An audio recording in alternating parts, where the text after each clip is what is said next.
while the Sox beat the Nationals last night in the series ender, Kansas City and Detroit lost, so the Central Division is a logjam 1 through 4. Tonight, the Sox lay out the welcome mat for a Royals team which has lost 7 straight, but stands a half game in front of the home team. The Sox look at this 3-game set as a chance to leapfrog the defending champs and gain ground in the Central.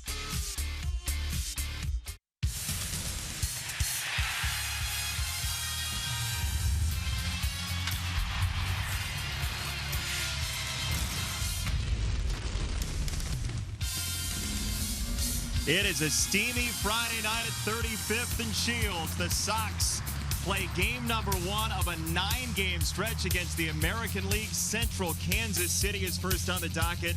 This is the opener of 3 against the Royals. Good evening to you. Jason Benetti, Steve Stone along with you. The Sox to get back to 500. Got a win last night against Washington, a full team effort. Just about everything went well last night. They got good pitching, good defense, good hitting, and let's take a look at last night. And Melky Cabrera comes up, slices it into right center. Taylor can't get to it, and 2 score en route to 3 in the first inning. And then Miguel Gonzalez throwing a solid 6 along with the bullpen, who came in and just completely shut him down. And the Sox couldn't have done it, however, without the defense to go with everything else. Tyler Saladino comes home. They cut down Jose Lobaton, and Adam Eaton with a fine catch in right field. So every aspect of the game had evidence last night, and the Sox look awfully good. Adam Eaton's going to be in center field tonight because of some roster moves by the Sox. Austin Jackson on the disabled list with a meniscus tear. Jason Coates is up. The headliner right now is Tim Anderson is here, one of the top prospects of the Sox organization. Jimmy Rollins designated. There's visual evidence. He's in the lineup tonight, Steve. He can do just about everything. The number 2 prospect in the Sox organization. He was a number 1 draft pick. He's got power to right field. He's got some power to left field as he hits a line drive, and this guy can also play some defense and steal some bases. He hit .304. There's a look at the defense, so he covers a lot of ground. We'll see it tonight in his Major League debut, and this is a look into the future for the Sox. So we'll see how it plays out against Kansas City, because last time we saw the Royals, it wasn't real good. Well, we have headlining starting pitchers tonight. We do indeed, and it's a right-hander against a left-hander. Ian Kennedy going to mound. Last 3 starts, he wasn't particularly good. However, talk about struggling. Chris Sale the last 3 times out. He hasn't been very good at all. 6.48 ERA, 23 hits and 16 2/3. He's got a losing record against Kansas City, but the last time out didn't throw all that badly against the Royals. Hopefully tonight they can start something by winning 2 games in a row. Do you have your Eddie Money records prepared? Well, of course, it's 80s night. It's gotta be 80s night. Harold Bates, Carlton Fisk will flash back with you, and maybe some bad music and bad hair too. Sox and Royals next.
is brought to you in part by Toyota. Discover more in a Toyota. Visit buyatoyota.com.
Toyota.com or your local Toyota dealer today. Let's go places. Blue Cross and Blue Shield of Illinois. Through it all. Audi. Truth in engineering. And by Xfinity. Xfinity X1 will change the way you experience TV. Well, this is Florida weather tonight, and there's one Floridian who's used to that. Chris Sale on the mound tonight for the White Sox, trying to get the Sox back in the win column. They've lost 8 straight starts for Sale and Quintana, and he will take aim at a Kansas City lineup that has really fallen on hard times. Whit Merrifield into the 1 spot, supplanting Escobar, who's down to 2. Eric Hosmer has maintained his usual pace, but the rest of the lineup has really had difficulty scoring runs, down to Cuthbert and Colon in the 8-9 spot. Let's take a look at how Robin's going to line up the defense behind Chris Sale. Melky Cabrera, Adam Eaton in center field with Avi Garcia. Then it's Todd Frazier. Tim Anderson, his major league debut at shortstop. Brett Lawrie and Jose Abreu. Alex Avila gets a nod behind the plate. And our Lexus pursuing perfection starting pitcher is Chris Sale. He's 9-2, his ERA a bit above 2.5. As you can see, 78 strikeouts in 85 innings with just 18 walks.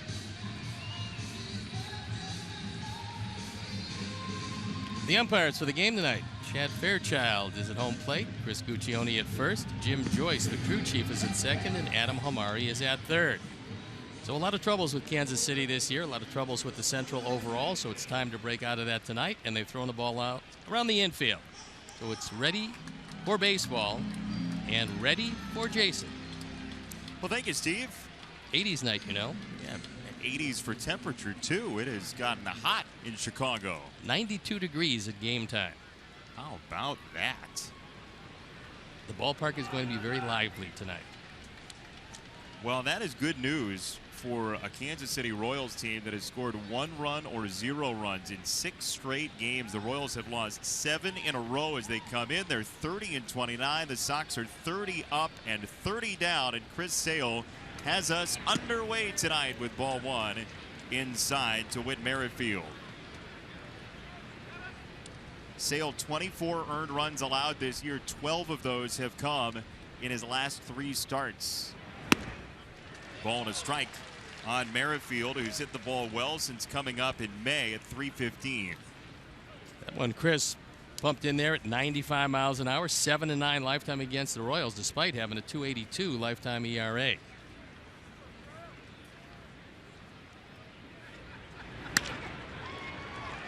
That's a base hit for Merrifield to open the ball game.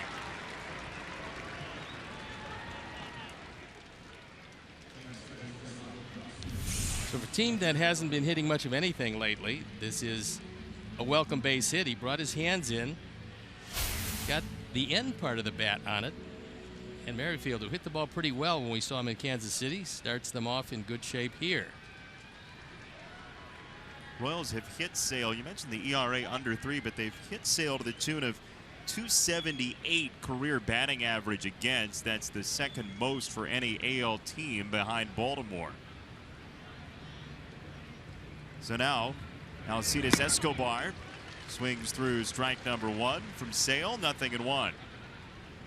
What have you seen last 3 starts from Sale as compared to the first 9? I just think I don't think he's lost his release point. I just believe that he hasn't had any kind of feel for location. I think that's been the biggest problem. He always has pretty good control, but wild in the strike zone is not great. Foul ball, 0-2 on Escobar, who's just 3 for his last 29 and has been bumped down from that 1 spot. He's not your typical leadoff hitter in terms of how he's done this year, although he does have some speed. He's into the 2 spot now. Ed Yost is presiding over a team that hasn't scored very much in the last 6 games. It's the biggest drought in franchise history over 6 games.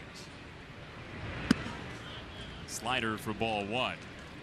They are just the 19th team ever in baseball history to go 6 games with a loss in each and have 1 or 0 runs.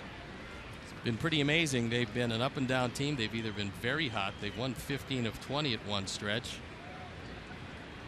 So they struggle, they come back, they struggle, they come back. The injuries have really worn them down, with Moustakas out for the year and Gordon out for maybe another 3 weeks or so.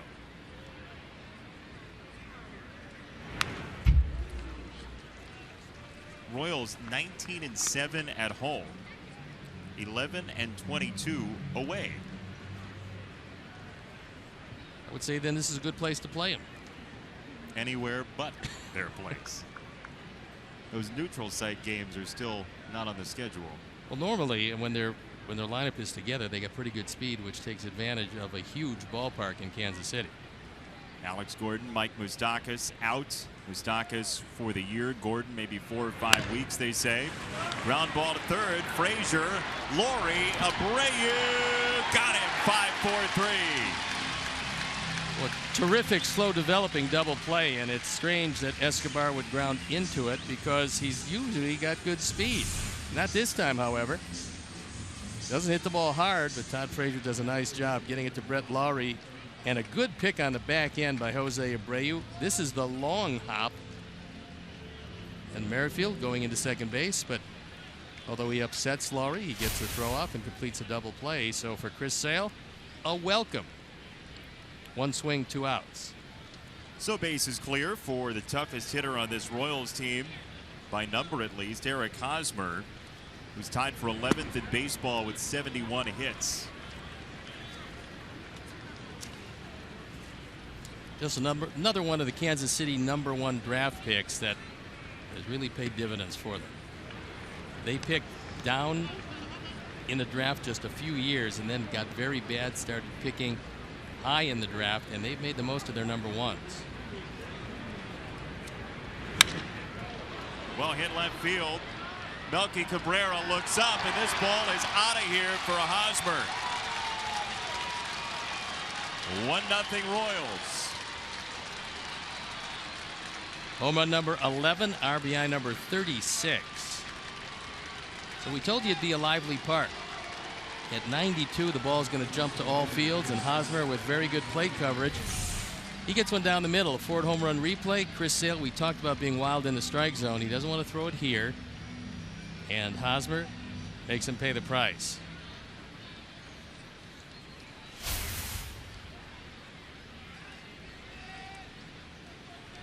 That's pretty amazing. September 2nd, 2012, the last home run Chris Sale has given up to a left-hand hitter. That is fairly remarkable. Ball number 1 to Lorenzo Cain.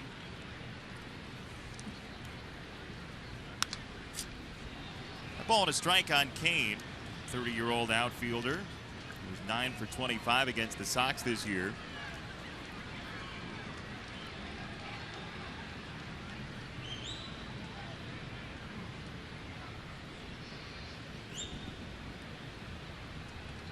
Ball and a strike. Inside and down, 2-1 for Cain, who's hit lefties very well this year at .395. That home run did not make Chris Sale very happy. He threw that one at 98 miles an hour.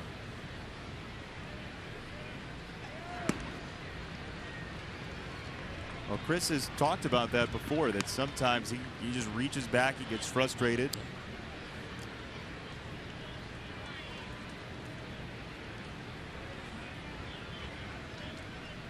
Takes a deep breath here on 3-1 to Cain.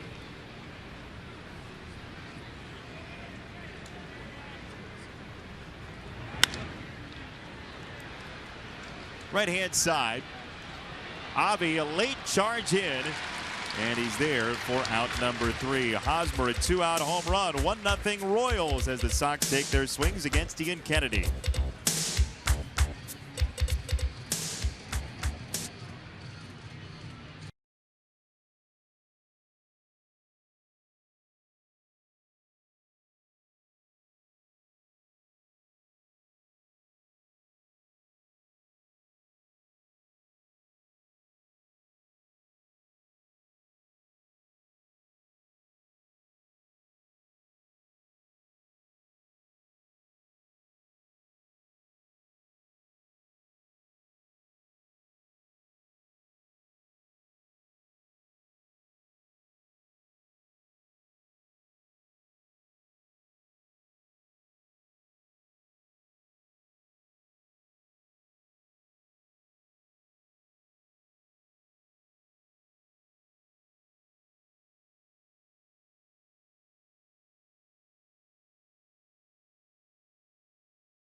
City with the lead. Here's the lineup for the Sox. Adam Eaton in center field now with Austin Jackson on the disabled list. Melky Cabrera in the 3 position. Shuck batting 5th. And Tim Anderson in his major league debut hits 9th, Steve. Let's take a look at the defense and how Ned Yost is going to line them up tonight. Merrifield in left with Cain and Orlando in the outfield. Cuthbert, Escobar, Colon, and Hosmer in the infield. Salvador Perez now healthy back behind the plate. And our Lexus pursuing perfection starting pitcher is Ian Kennedy. You look at the numbers. Lately he's really struggled. He gives up a lot of home runs, and that should come into play tonight. He's given up 10 of them in 65 1/3. His first pitch is a strike to Adam Eaton, who is 3 for his last 9 coming in. I don't believe Adam can believe the location of the last pitch. It was well off the plate, and yet Chad Fairchild called it a strike, as you can see there by the Honda pitch tracks. Well, if Kennedy gets that one, he, being a veteran pitcher, will stay out there. It's going to be very difficult for left-hand hitters especially. Long step in for Eaton, who may be wishing that Morgan Fairchild were behind the plate. And that one hits him. Adam Eaton, knowing that getting on base is his job. He's a table setter, and so I would say with a padded up lead elbow, he does a pretty good job here. This one barely ticks the elbow, but he's aboard. And Abreu in the 2 spot, taking advantage of Ian Kennedy, perhaps with a runner on for the first time tonight. Kennedy can't believe it. I mean, that got the very edge of the fringe of his jersey. It did. Here's Abreu, and strike number 1. Kennedy has a curve and a slider. The curve is better than the slider. Throws a straight change. Gone are the days of the real big fastball.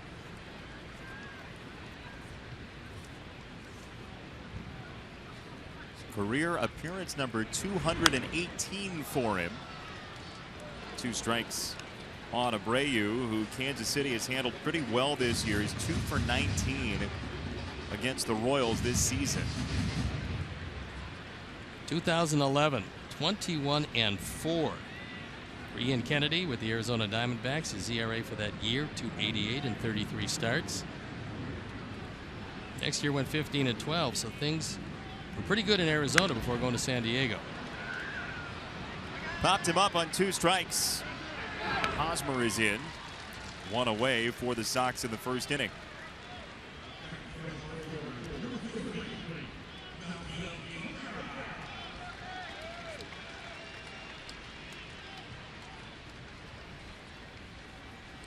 See, it's a good day for ice cream. If you can keep it from melting, yes. Well, the best way to keep it from melting. Eat it quickly. Inhale it. Well, that young man is certainly enjoying it, and Dad will be very happy to be cleaning up all night. 1 out, 1 on for Melky, who hits 3rd today. It's a good quick move by Kennedy. Key to a right-hander's move, he can't use deception, he has to use quickness, and Kennedy has quick feet going to first.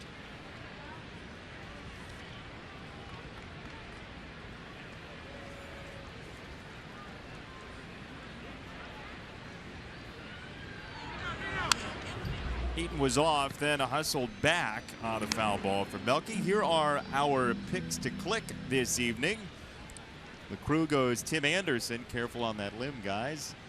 Melky Cabrera for Steve. That's your leader. And I'll take J.B. Shuck. Well, you got to get the guy a pick to click in his first Major League game, right? Yeah, absolutely.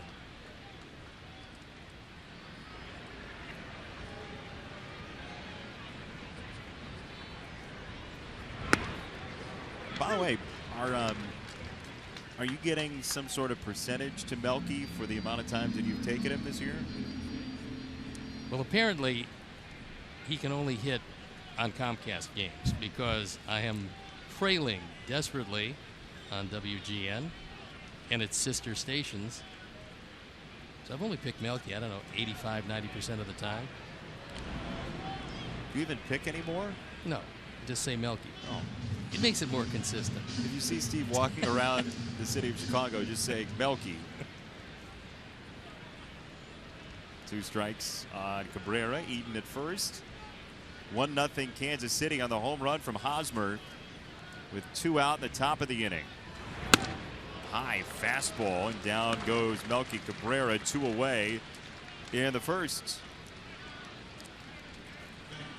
Our ceremonial first pitch tonight, Steve Stone, was celebrity chef Jeff Morrow. He's a Chicago native, host of the Food Network series Sandwich King, $24 in 24 hours, and The Scoop. He's also the co-owner of Pork and Mindy's on North Milwaukee, and got a big old hug from Frank Thomas. They did cooking battle, barbecue battle before the game. We're going to have Big Frank up here.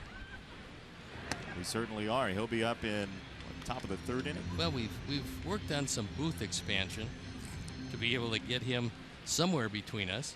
Great quick work by our booth architects. Frank is a large man.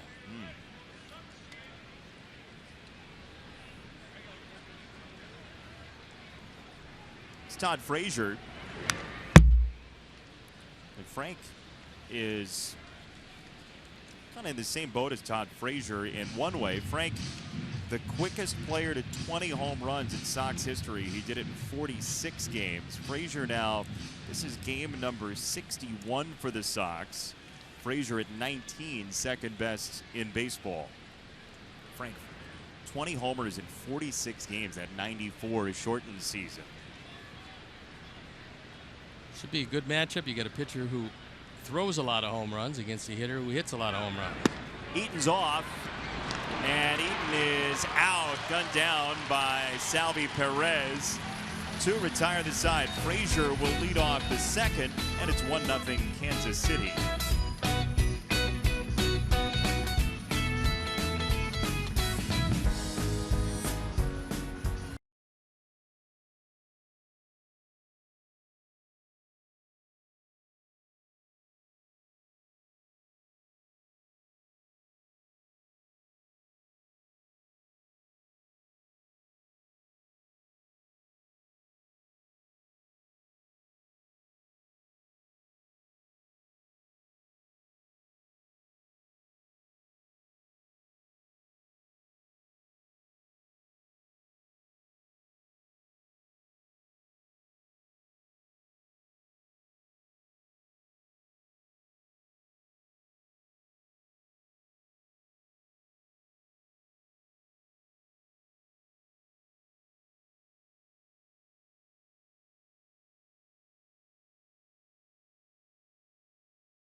Jackson is out probably up to 6 weeks here, maybe longer. Rick Hahn wouldn't speculate on the timeline. It's a meniscus injury.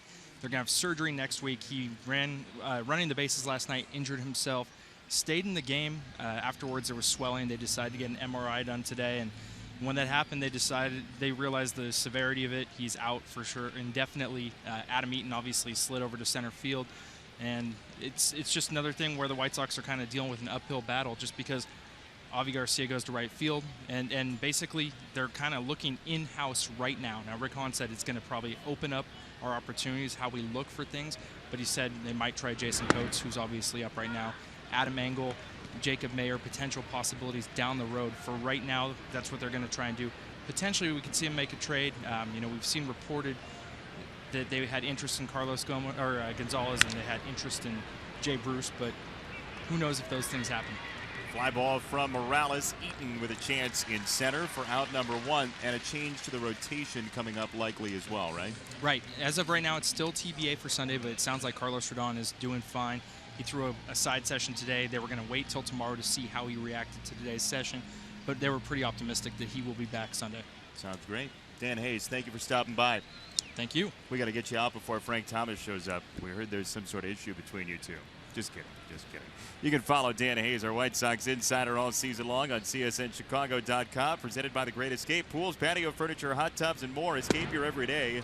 Shop The Great Escape. Economical but great news from Dan Hayes.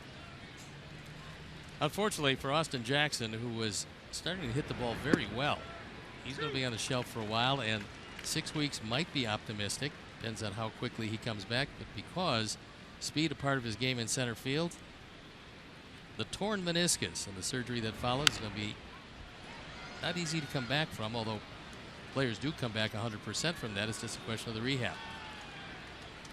Yeah, certainly not good news for the Sox. And we'll see how Adam Eaton fares in center field. He just got a shot there on the fly ball. As this is bounded foul by Perez. You said it before. You feel like the time in right field might help him when he has to go back to center, and here we are. Well, he views himself still as a center fielder who happens to be playing a great right field at this time. Now back to his normal position. And Salvi Perez back healthy. And he swings through it. Sale down to 79 on that pitch, and 2 down here in the second. This one a sweeping breaking ball, and coming from the outside to the center of the plate, but Perez swings over the top of it. Perez does his best work with the glove and the arm. He can completely shut down a running game, as we saw with Adam Eaton. 18 and 18, 18 successful steals and 18 caught stealing. That could be about the best in baseball. 2 down for Orlando. That was almost, you'd call a slurve that sailed through. Had more of a sweep to it. Good backdoor breaking ball, and even though it had the middle of the plate, it came from so far outside that by the time Perez started to swing at it, the ball disappeared low. Inside fastball to Orlando, the former Chicago White Sox outfielder in A ball, then was traded to Kansas City and has come up through the Royals farm system. As you can see by those numbers, he's been awfully good this year against our Sox. And most of his hits have gone to right or right center field. There's a huge gap in left center. As you look at the pitch distribution, you see the defense as we pan around.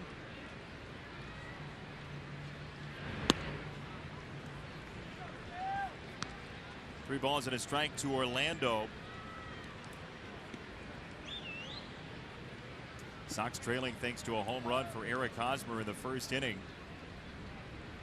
Solo shot with 2 down in that first. In the air right side, Laurie in a hurry, and it's foul. 3-2. Good effort by Brett. Comes up a little short.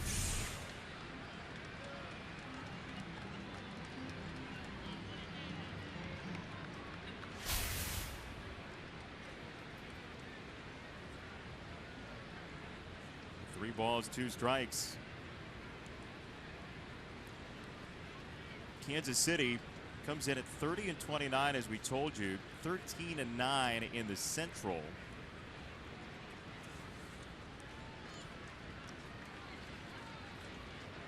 Tigers, Royals 3 back, Sox 3.5 back. Cleveland with a win last night over Seattle, now 7 over, playing at the Angels, starting a series this evening for the Sox see the Indians next week. And that's inside ball 4. 2 out, 1 on for Cuthbert.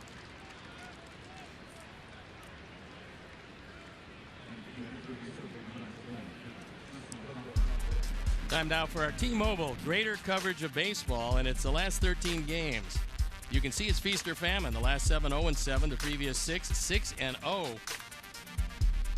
And you can see the disparity in runs scored, batting average, just everything that goes from a winning team to a losing team. And the Royals have been all of that, and it hasn't been just the last few games, it's been all season. Well, they opened the year 12 and 6, then lost 5 in a row. In the air again, right side. Eaton and Garcia. And Adam Eaton leans out of the way of an oncoming right fielder. 1.5 deep, 1-0 Kansas City.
Robertson and Carlos Rodon joined White Sox volunteer corps members to build 10 brand new playhouses for Chicagoland agencies supported by White Sox charities.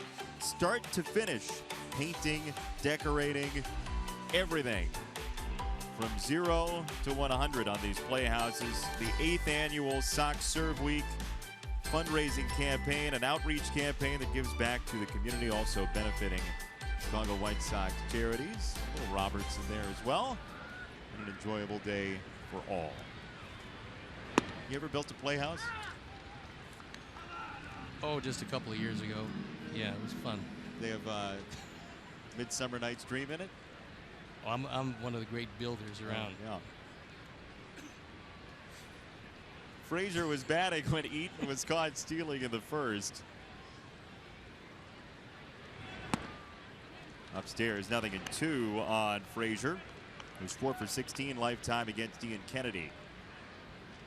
Kennedy has a long, slow delivery, and occasionally that fastball will jump up on you. He played collegiately at USC. In the zone, Frazier got on top of it. And Cuthbert to Hosmer for out number 1.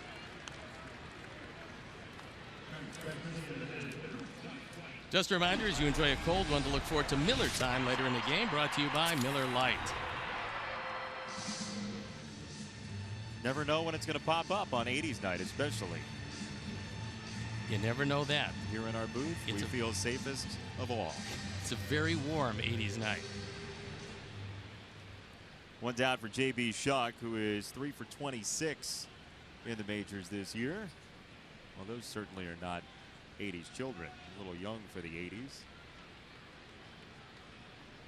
But you can't beat the good concession stands. Is that mac and cheese? Sure looks like it. Frank Thomas, actually, in his book, I was flipping through it before the game, his barbecue book. He's got a recipe for mac and cheese. Maybe he can whip us up some up here in the booth. It goes great with barbecued ribs. There are some nachos and what appears to be a beef sandwich. 2 strikes on Shuck. Kennedy strike after strike in the inning. There's Big Hurt. His guide to barbecue and grilling from his backyard to yours. We'll ask him about it coming up next half inning. It's a very smiley griller, Frank Thomas. We would have trouble grilling in our backyard. First of all, we would fall off the balcony. That's the problem of living in a high-rise. Yeah. You don't have the great grilling in the backyard experience. Tough to do, yeah. Well, you have to have somebody make it for you. And get yourself a cheeseburger along the way. 2 strikes and a breaking ball up and out. 1-2 for J.B. Shuck. So this homestand has been just when you think you know what's going on with the Sox and the roster is stable. Another roster move gets made. Jason Coates is here again after the injury to Austin Jackson. Shuck in the 5 spot. And a ground ball to second. Colon to first for out number 2. J.B. Shuck with a wonderful pitching performance a couple nights ago. Injuries are one thing. There's nothing you can do about that because they happen to every team and you're going to have to fill in when you have them. But one of the things that you have to like about Rick Hahn is that for a prolonged period it wasn't working. The Sox went into a 6-20 tailspin. And rather than run the same guys out there, he made a change. Designated a few for assignment. We're seeing some of the future with Tim Anderson. Well, trade being made, which is good. Yeah, the one thing you could say about the Sox certainly is that it's been a proactive team, especially this year. Well, I think they came out of spring training with high hopes. They started off with even higher hopes, built it up to a 6-game lead, only to see it dissolve to a 3.5-game deficit. But there's a good part about that, and not many good parts about 6-20, but the one good part about it is that no one has stepped out and put together a huge run. So the teams that are chasing Cleveland, the 3 that are chasing them are bunched up together, and Cleveland hasn't run away with it. So the Sox 3.5 back, the other 2 3 games back, and Cleveland sitting there for the taking if somebody can jump up and put together some good baseball. Laurie tags it to left field and down in front of Whit Merrifield. for the Sox first hit tonight. Boy, he climbed for that one, didn't he? He loves anything up, and high fastballs, even at 94, he's able to actually get on top of it. So Merrifield cannot get to it. And that'll leave it up to Alex Avila, keeping the inning alive. Sox catcher 2 for 8 against Kansas City this year. On base percentage at .333 thanks to 13 walks.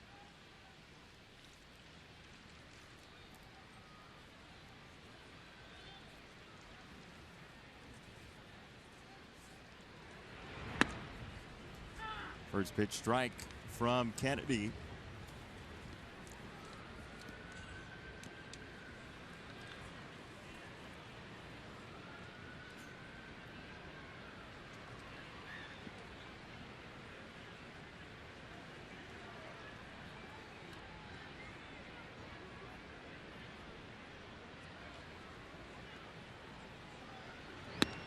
Oh, and 2. Kennedy with a fastball at 94. You brought up last night the BABIP stat, which is batting average of balls in play. On inside fastballs, inside to righty or lefties, Ian Kennedy's is 139. That's 4th of 120 qualified major league pitchers. So when he keeps it inside, nobody's hitting it. The league average is 283. He's gone away to Avila and extends the plate even further there. Ball and 2 strikes. They're playing him like most teams do, as a dead pull hitter. However, Escobar at shortstop is not on the first base side of second. He's playing very much straight away, but on the third base side of second.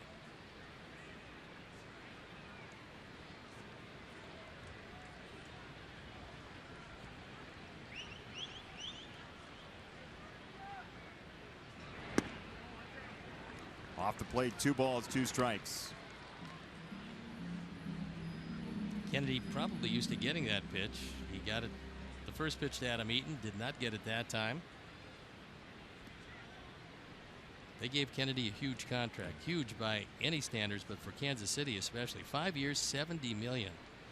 They're expecting some very good things out of him. So far, he's not quite lived up to what they thought. Popped it up. Escobar, Merrifield, and Whit Merrifield for out number 3. Frank Thomas will join us next. 1-0 Kansas City after 2.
All time. Frank Thomas is here. Thanks for joining us. Thanks for having me, guys. What's it like being back in this ballpark again? It always brings up special memories, man. I mean, this place made me. Yeah. You know, it was home for so many years, 16 full years here. I'm always happy to be at the ball game because nothing's really changed. It's just getting prettier.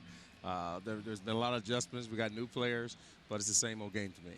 Steve's got your book. Yes, I do. And the problem that I see, the only problem I see, is that you didn't bring up one of these hamburgers because that would have tasted really good right about now. You know, I just got smoked in my first cook-off today, so. Well, you lost to a worthy opponent. Yeah, I know. I lost to the Sandwich King, but he did win because I ate 3 of his sandwiches. It was unbelievable.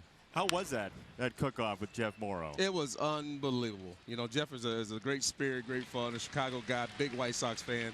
So it was great to have all the fans out there, man. They were cheering and yelling. They wanted me to win, but after they had that patty melt from Jeff, they were like, sorry, Frank. You're not there yet. Did he tell you at all what went into that sauce? You told me that the sauce was something special. It's a special Thousand Island, but he didn't give up. He didn't give up the recipe? He didn't give the whole secret. It's very tasty. I had 3, I'm telling you. So I'm ready for a nap. What made you get into grilling and making the book here? You know, I'm from the South, man. All we do is eat down there. I got 4 sisters, and that's just the way I grew up. I watched them cook all the time.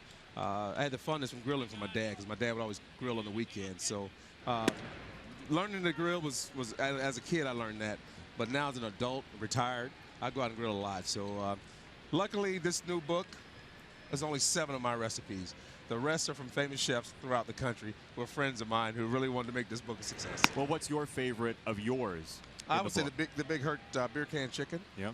The Big Hurt burger, which we had on display today in center field. The maple salmon, really good, very easy to cook. You glaze it up within 20 minutes. You got the best tasting salmon you've ever had. But those 3 are the ones that are my favorite. But I got many more. You're making us hungry up here now. I hope Trust you know. Me, I'm trying to lose some weight. That's not working with this new book. That's not a great idea to do that. You know, if you're going to make a book, you want to be putting on. Well, I'm like I got chef here. friends. I mean, chef friends. You know, I got a lot of chef friends that I've met throughout the country, and they say, "Hey, we got to stay anonymous, but we're going to give you the recipes." It's awesome. You know, that's really terrific. And Merrifield defers to Brayu's there. Brayu takes it by himself and keeps Chris Sale out of it, which is a good thing to do. And you playing some first base in your career, if you can keep the pitcher out of there, please do. You better keep your pitcher out of there. You know, that's the best thing to do. I've had some great blankets out there at second base for me. George Cora was the best. You know, Steve Sachs was great out there, very athletic. I just had a great time here when I played for the Sox because it brings back a lot of great memory, a lot of great players. But let's get back to our Sox right now. I really want to see them get hot again. It was fun the first month bragging on this team because no one saw it coming. I think with all the new changes, though, you're going to see something special here in the next couple weeks. You like what they're doing right now? You know, the infusion of talent. You know, Tim Anderson, he just can't be denied. He's been sitting down there hitting 320, 330 for a while now. First pick 3 years ago. It's time for him to bring in the big leagues. I love Jimmy Rollins. So Jimmy Rollins is a good friend. Been an excellent pro, future Hall of Famer, I think, but you just never know. But, you know, he's had a heck of a career. He understands. Last year did the same thing with Seager and the Dodgers. He's just unfortunately bad luck the last 2 years because he got 2 young talents behind him. Hey, what was your first game like in the majors? What's Tim Anderson feeling today? The jitters. Luckily, I got to talk to him before the game, and he was wide-eyed just like I would expect. But I just told him, say, hey, just slow the game down. The same game was just more people here. Have fun, kid. Go out there and show your stuff. Frank, thanks for stopping by, all right? Hey, thanks for having us, Jason. We'll show where Thanks, the book Frank. is. You can find the book on Amazon Prime, and we'll give you the website coming back after this. Big Hurt's Guide to Barbecue and Grilling. Go find it.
Here it is again, Big Hurt's Guide to Barbecue and Grilling. You can find it at triumphbooks.com/BigHurtBBQ.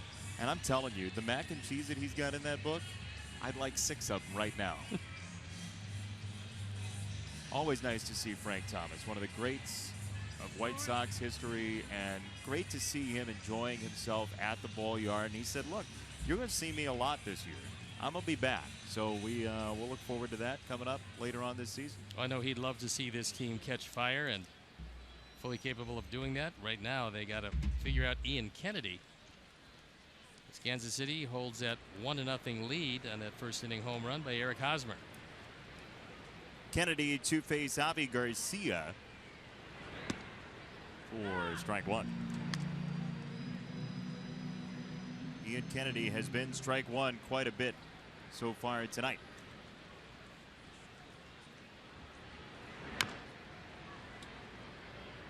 Good straight change after working the fastball. There's the exact difference you want. 93, 94 mile an hour fastball, 83 mile an hour straight change.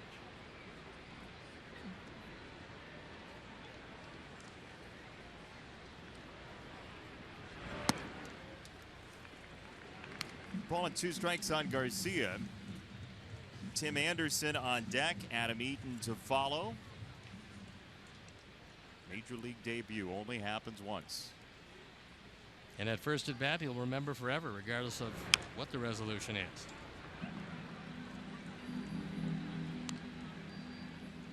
I guess the old saying is swing hard in case you hit something. It was interesting what Frank said. You know, it's difficult for everybody. Jitters for everybody. And it's time that he come up. And he does add some much needed speed to the lineup. 11 stolen bases, 15 tries so far this year in AAA with the Charlotte Knights for Tim Anderson.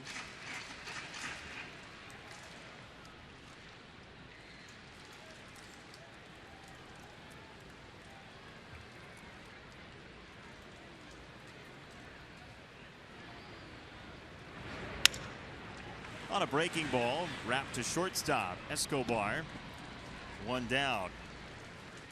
Tim Anderson, 22-year-old, coming up. The shortstop, number 12, Tim Anderson.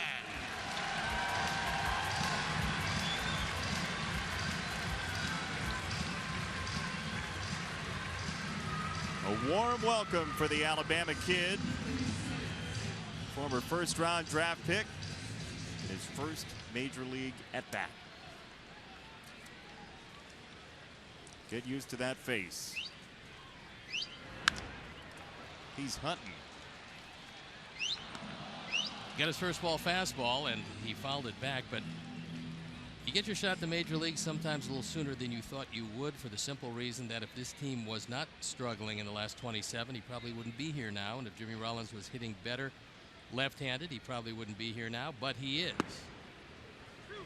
And you never know when you're going to get the opportunity, so now it's up to him to make the most of it.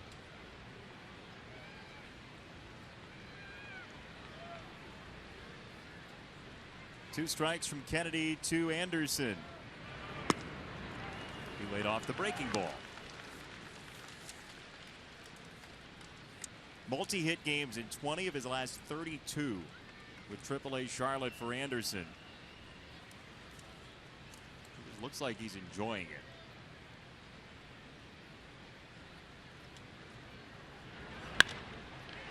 Down the line, fair ball. Oh, will he remember this one? Tim Anderson with a double in his first major league at bat. And when whistled by Cuthbert, who had no chance for it, and when Adam Hamari said yes indeed it was a fair ball. Authenticate that baseball. Got a big smile on his face, as you would expect. This fastball low and in, and Tim Anderson drills it. What a nice way to break in, representing the tying run out at second base, and easily coast into second.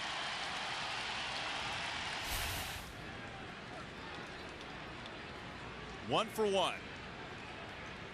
Kid who hit 1,000. Eaton to second base, and Cologne. Anderson along to third with 2 down.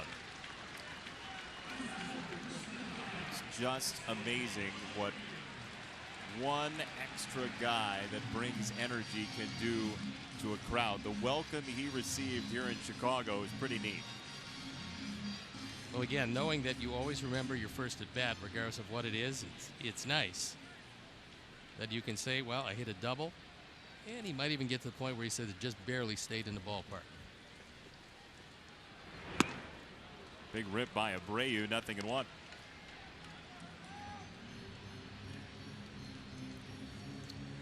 One of the adjustments to the lineup is Abreu in the 2 spot.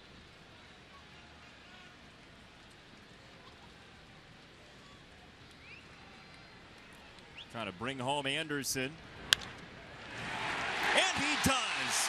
Abreu the RBI. We are tied here in the 3rd.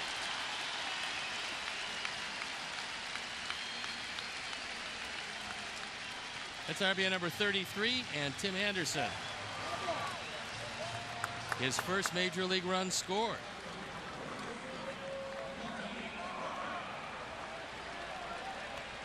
Well, Rick Hahn said very clearly pre-game, Tim Anderson is not here to be a savior. He's here because we think he's ready. And a big hug from the guy who played some shortstop before he got here and will continue to, Tyler Saladino.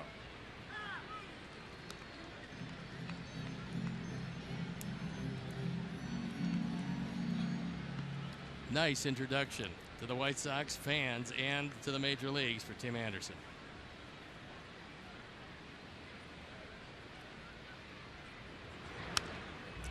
If this doesn't make you smile this half inning, you might want to check your face muscles. Well, it's nice to get even and nice to see a Sox #1 position player brought to the major leagues. And now we have to see how he turns out when the advanced scouts take a look. For the moment, you just relish that first at bat. You said it. You remember it for a long, long time. Well, you remember it forever. I mean, that thought will never go away. Doesn't matter how long he lives. Doesn't matter what happens to him the rest of his life.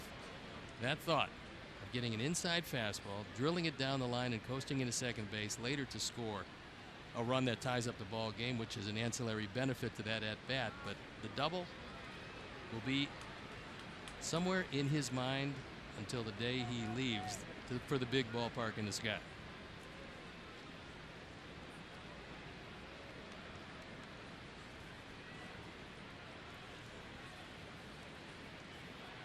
Ball and 2 strikes. Kennedy to Cabrera with Abreu at first. Melky a drive. Right center field, and this ball is crushed and gone.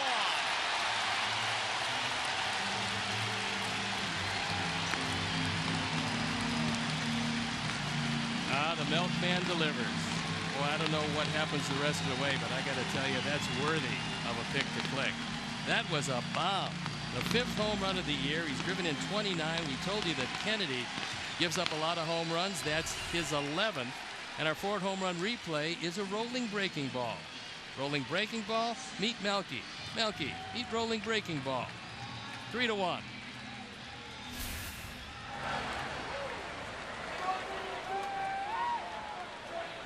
A 3-run rally that started with Tim Anderson's first major league hit.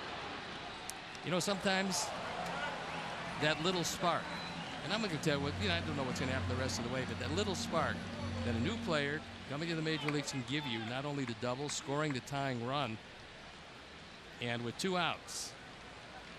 Base hit by Abreu. 2-run homer by Melky. And with that home run, another generous donation from the Alex Nellius family in loving memory of Ursula. That's the newly shorn Melky Cabrera. He's gone with the summer hairstyle. Can't blame him. It's a little warm. 92 degrees at first pitch. It's back toward us. Just above.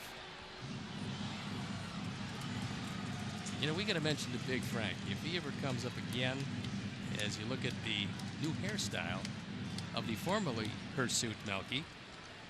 But a friend comes up again, and he's going to talk about barbecue in his book, and he can't leave us here salivating without bringing anything up. Yeah, that was a miss by the Big Hurt. I know. A rare as miss. It is. Yes, a rare miss. Todd Frazier is the major league leader in 2-strike home runs. He is 2-2 with Kennedy. This is a foul ball wide of third. He did a nice job of actually staying alive, because once he committed, usually he'll take it right off the ground and foul it off.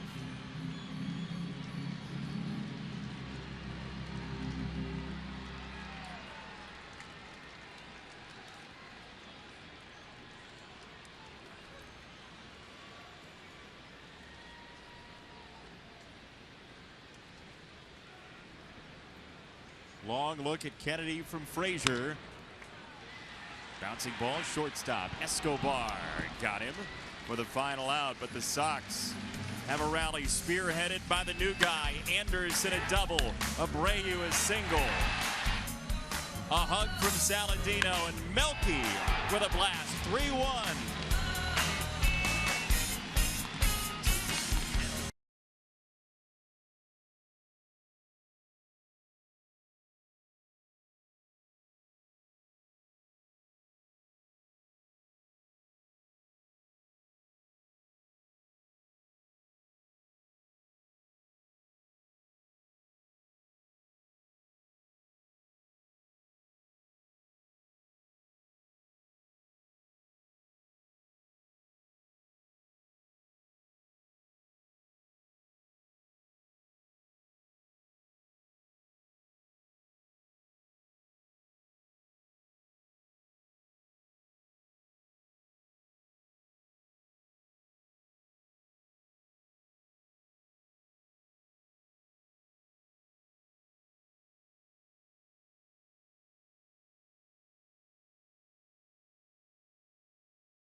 Chris Sale bankrolled to a 3-1 lead thanks to a 3-run inning for the Sox. He's Steve Stone. I'm Jason Benetti, and you are you.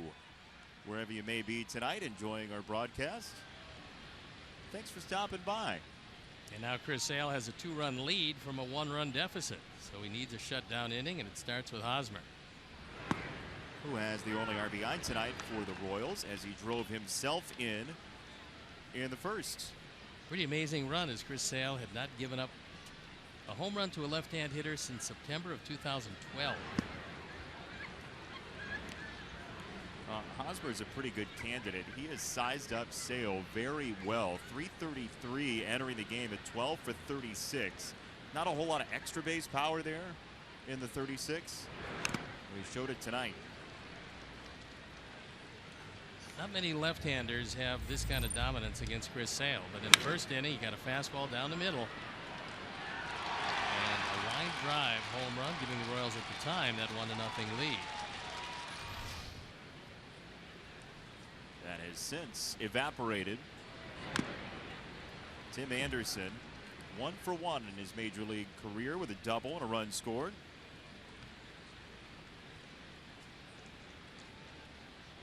Only 518 plate appearances by lefties against Chris Sale without giving up a home run. That is usually one full season of plate appearances for any hitter. Breaking ball whacked to left field. Cabrera back at the wall. Hosmer did it again.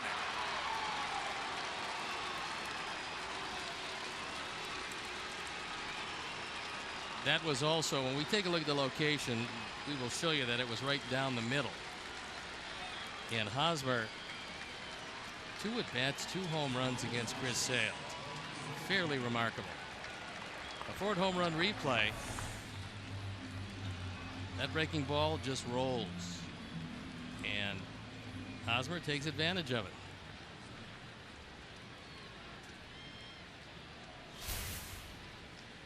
First 2-hit game of the month for Eric Hosmer comes in the first 4 innings tonight.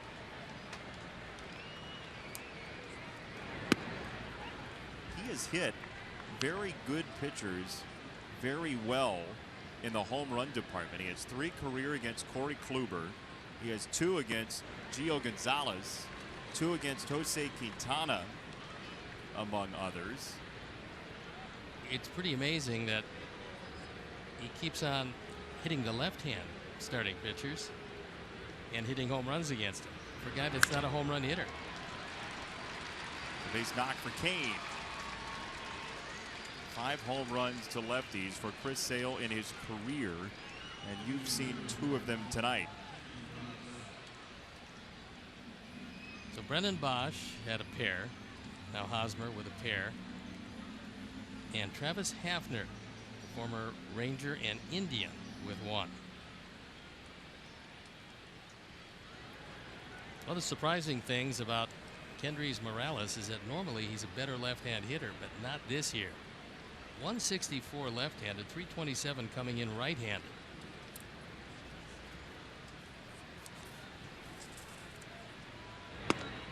Swing and a miss against Sale.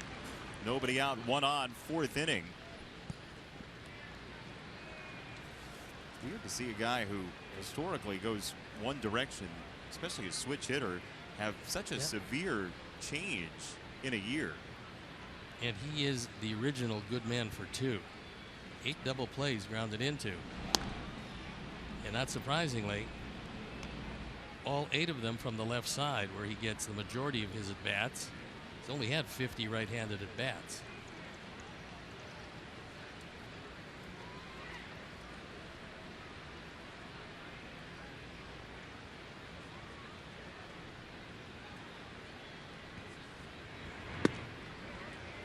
Inside ball and a strike on Morales.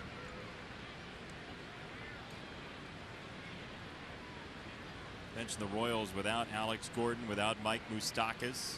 So Cuthbert into the lineup. Christian Colon, who'd been down in AAA Omaha. Foul ball, and that hit Fairchild, the plate umpire. Alex Avila immediately to check on his well-being. Got him off the right shoulder, it looked like. We'll take a look at it again. That can't feel too good, even though it is certainly padded. Alex going to go out, hand the ball personally to Chris Sale, and give Fairchild a chance to collect himself. Being behind the plate, whether you're a catcher or an umpire, is a perilous position. Not only physically, but you're never going to make everybody happy. No, and you can't afford even an iota of lack of concentration. What was that? Excuse me? 1-2. Behind him, 2-2 on Morales.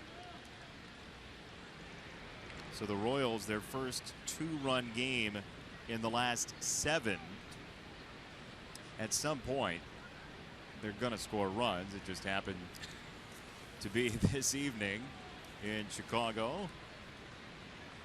Very aggressive team, Kansas City, although the strikeout rate is up this year compared to previous years for the Royals. And the Sox come into this one 1-5 against the Royals.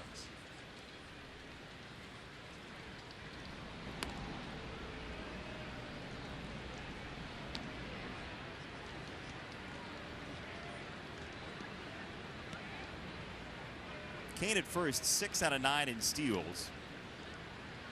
Kansas City 5th in the majors with 42 of them this season.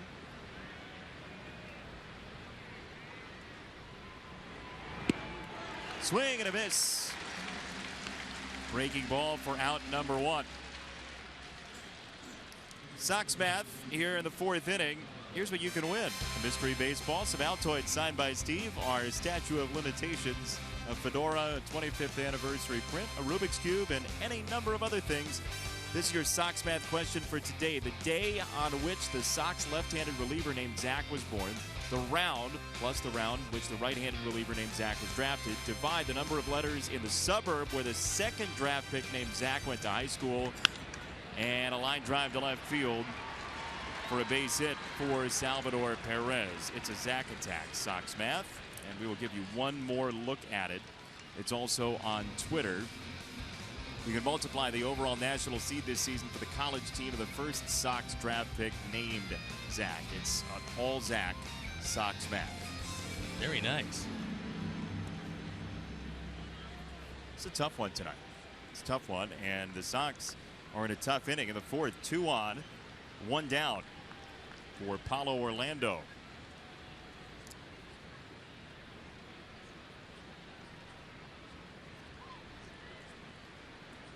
You said early in this game that Chris Sale's location was not where it had been the last 3 games. Right, and that's shown up tonight because a couple of times both a fastball and a curveball right down the middle to Hosmer, who made him pay the price for it.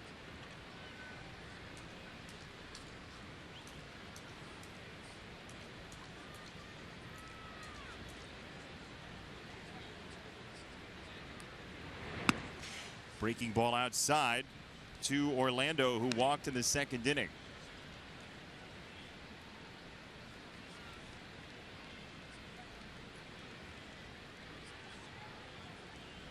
Brazilian former track star Paulo Orlando. Don Cooper's going to come out. He wants to talk with Chris Sale, settle him down somewhat. Ball's been hit awfully hard against him tonight. He had his lone 1-2-3 inning last inning.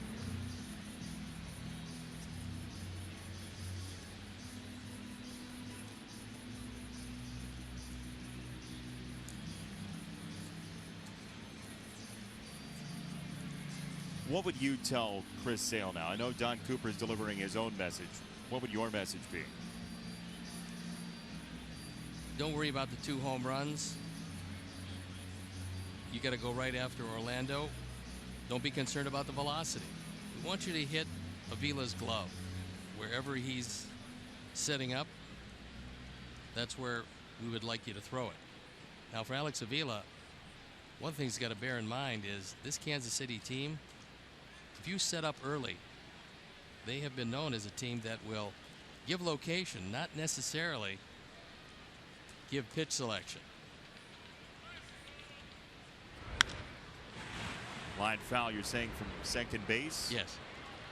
Got a runner at second, and it's not a difficult thing. If a catcher sets up early, it's not a difficult thing to give location. It is difficult with this new set of signs with a runner at second base to pick out exactly what pitch is being thrown.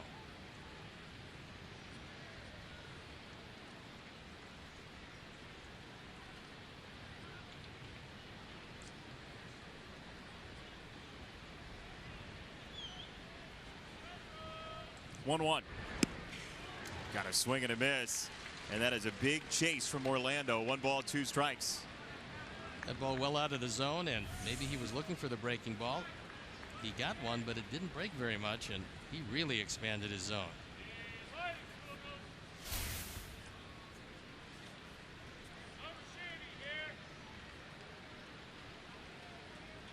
Kane at second, Perez at first. 1 down, 4th inning.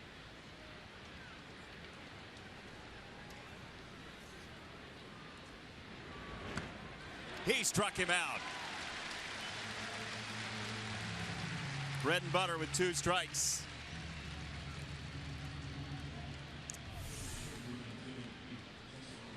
He swung a pitch away. Now he swings at a pitch in. That entire at bat was out of the strike zone, and Orlando could not check it up.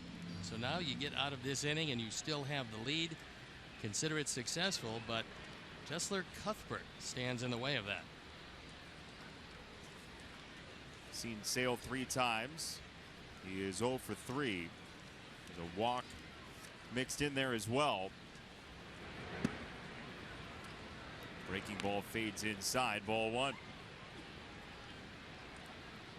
Cuthbert, 23-year-old out of Nicaragua.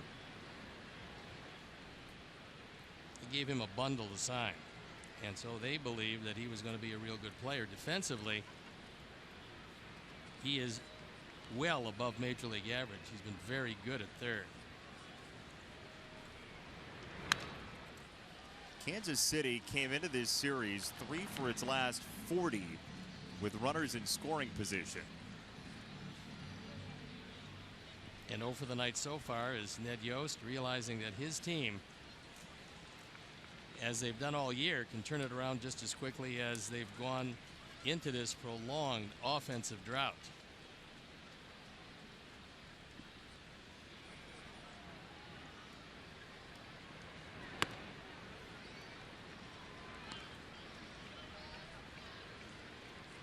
The average is still hanging up there at 266 for the year. That's 7th best in Major League Baseball coming in. They don't walk a whole lot. They don't strike out a whole lot.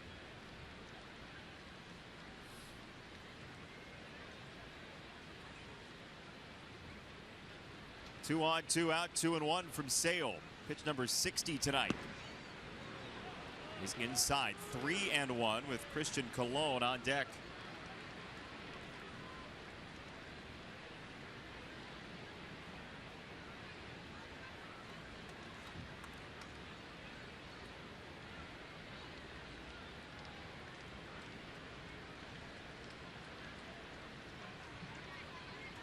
Three and one. Foul ball. 3 balls, 2 strikes. Pretty good idea by Chris Sale, because that was a fastball in a fastball situation, but the previous pitch was 97. This one was 93. So when you take 3-4 miles off, you're going to get a hitter out in front of it. He's looking for a fastball. He got the fastball he was looking for, but yanked it foul.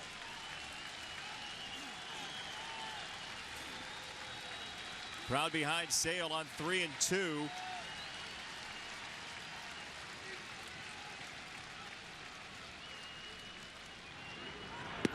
He got him with a breaking ball.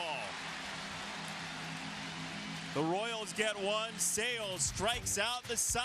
3-2 after 3.5.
And it's Carlton Fisk, Ron Kittle, Greg Walker, Greg Luzinski, Ivan Calderon, Daryl Boston, and Dan Pasqua tied at 16. Keeping with our 80s theme, it is 80s night. And the fans on a beautiful night for baseball would like to see a little more offense against Ian Kennedy and the Royals. Well, in preparation for this game, you were watching Caden Alley all night, right? It was terrific. Yeah. I was shocked when it went off the air. You going to be okay? Well, you know, you got to get over these things, but yes, I believe so. We'll flip on some star search for you. J.B. Shuck takes strike one. Nick Hostetler, the Sox director of scouting, will join us in the top of the 5th inning. Sox had 3 picks in the top 49, and by any estimation, by any evaluation of the draft, the Sox did very well, and we're going to let Nick tell you about who they got and a couple of pretty interesting pitchers behind the number 10 pick in the first round, Zach Collins. He's part of our Sox math question tonight. Bet he didn't think that was going to happen. He's actually worried about a super regional against Boston College right now, Zach Collins is. I think he had a pretty good idea that he was going to go fairly high in the draft. I don't know if he felt he was going to go with the 10th pick. But the Sox, that was the man they targeted. That's the man they got.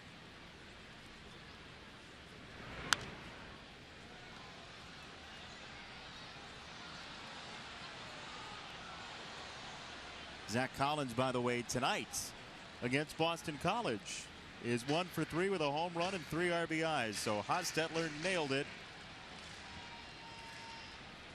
Got his first home run as an official Chicago White Sox player. It comes in college baseball.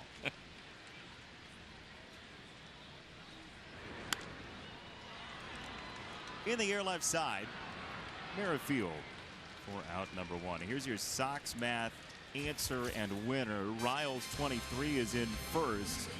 Zach Duke was born on the 19th. Zach Putnam, the 5th round, 24. Divided by 12. Downers Grove for Zach Birdie from Louisville. And the national seed for Miami is 3. The answer is 6. Tonight, 6 is the answer for Sox math. Well done by Riles 23. A lot of correct answers. Somebody's got to be first. I believe he is a past winner. He is, yeah. He's getting close to our Tournament of Champions where we... That's going to be hotly contested. Halfway through the season, we're going to have the Tournament of Champions question, and we're going to take all of the folks who had 2 or more correct answers first in, and they are going to vie for our grand prize, which is from Steve's Hawaiian shirt collection, or something even better than that. I actually I'm very partial to the Sox Hawaiian shirt, which is coming up. That's tomorrow. Yeah, it's a beautiful shirt. Brett Lawrie hammers one to left field. Merrifield at the wall. He's got no room. It's gone.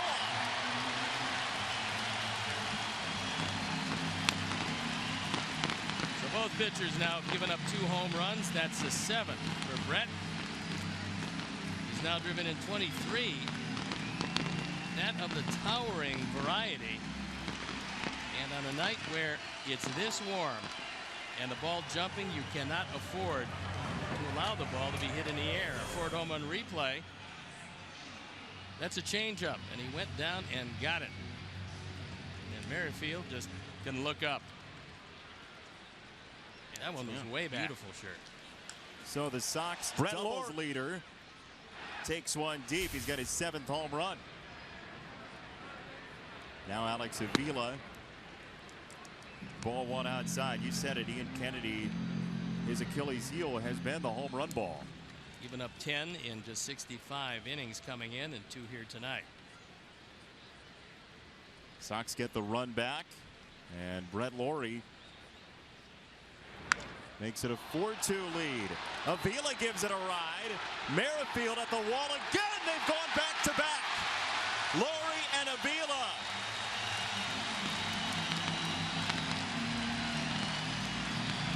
First home run of the year for Alex, and his 3rd driven in, and that's more like the Alex Avila, who was an all-star in 2011, because in 2011 he could drive the ball the opposite way.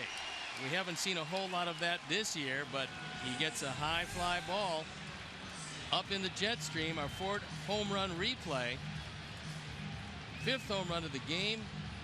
3rd for the Sox.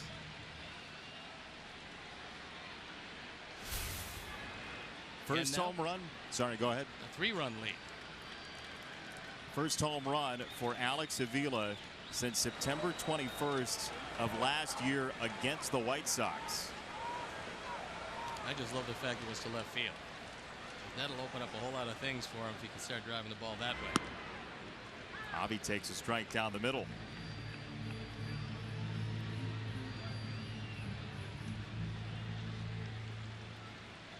When it's as warm as it is tonight in this ballpark, it's a very bad park to throw fly balls.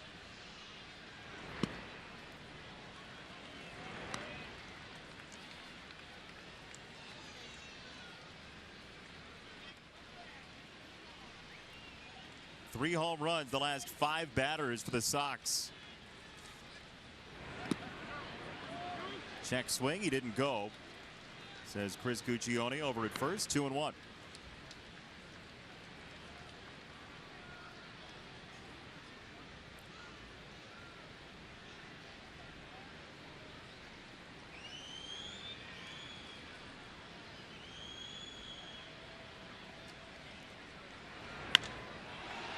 That ball's well hit left center field. Ticketed for the alleyway. No, Kane is there for out number 2. A long run for Lorenzo Kane for the second out of the inning. Time now for the minis. Let's Motor Player Profile. And that is Tim Anderson. This is all about him. Born in Tuscaloosa, Alabama. He's the ripe old age of 22, drafted by the Sox in the first round. 17th overall in 2013 and the 42nd ranked prospect in baseball according to MLB.com. Former standout high school point guard who went back to baseball and turned into a first-round draft pick. He's slugging 2,000 for his career. Nothing in 2 on Anderson. Pretty impressive. The first Sox player to double in his first plate appearance since Jose Abreu. If he comes close to those numbers for the first 2 years,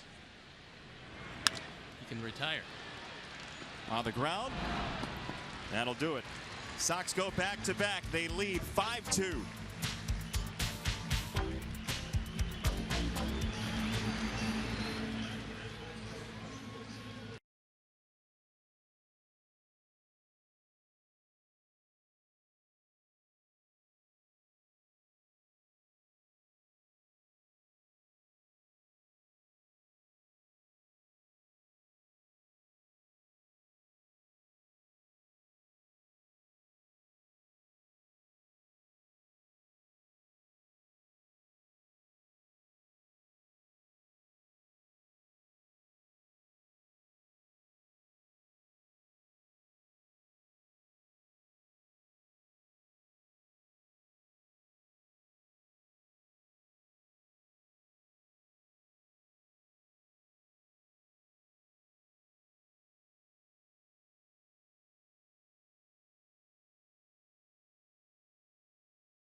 Zach Collins, a catcher from the University of Miami in Coral Gables, Florida.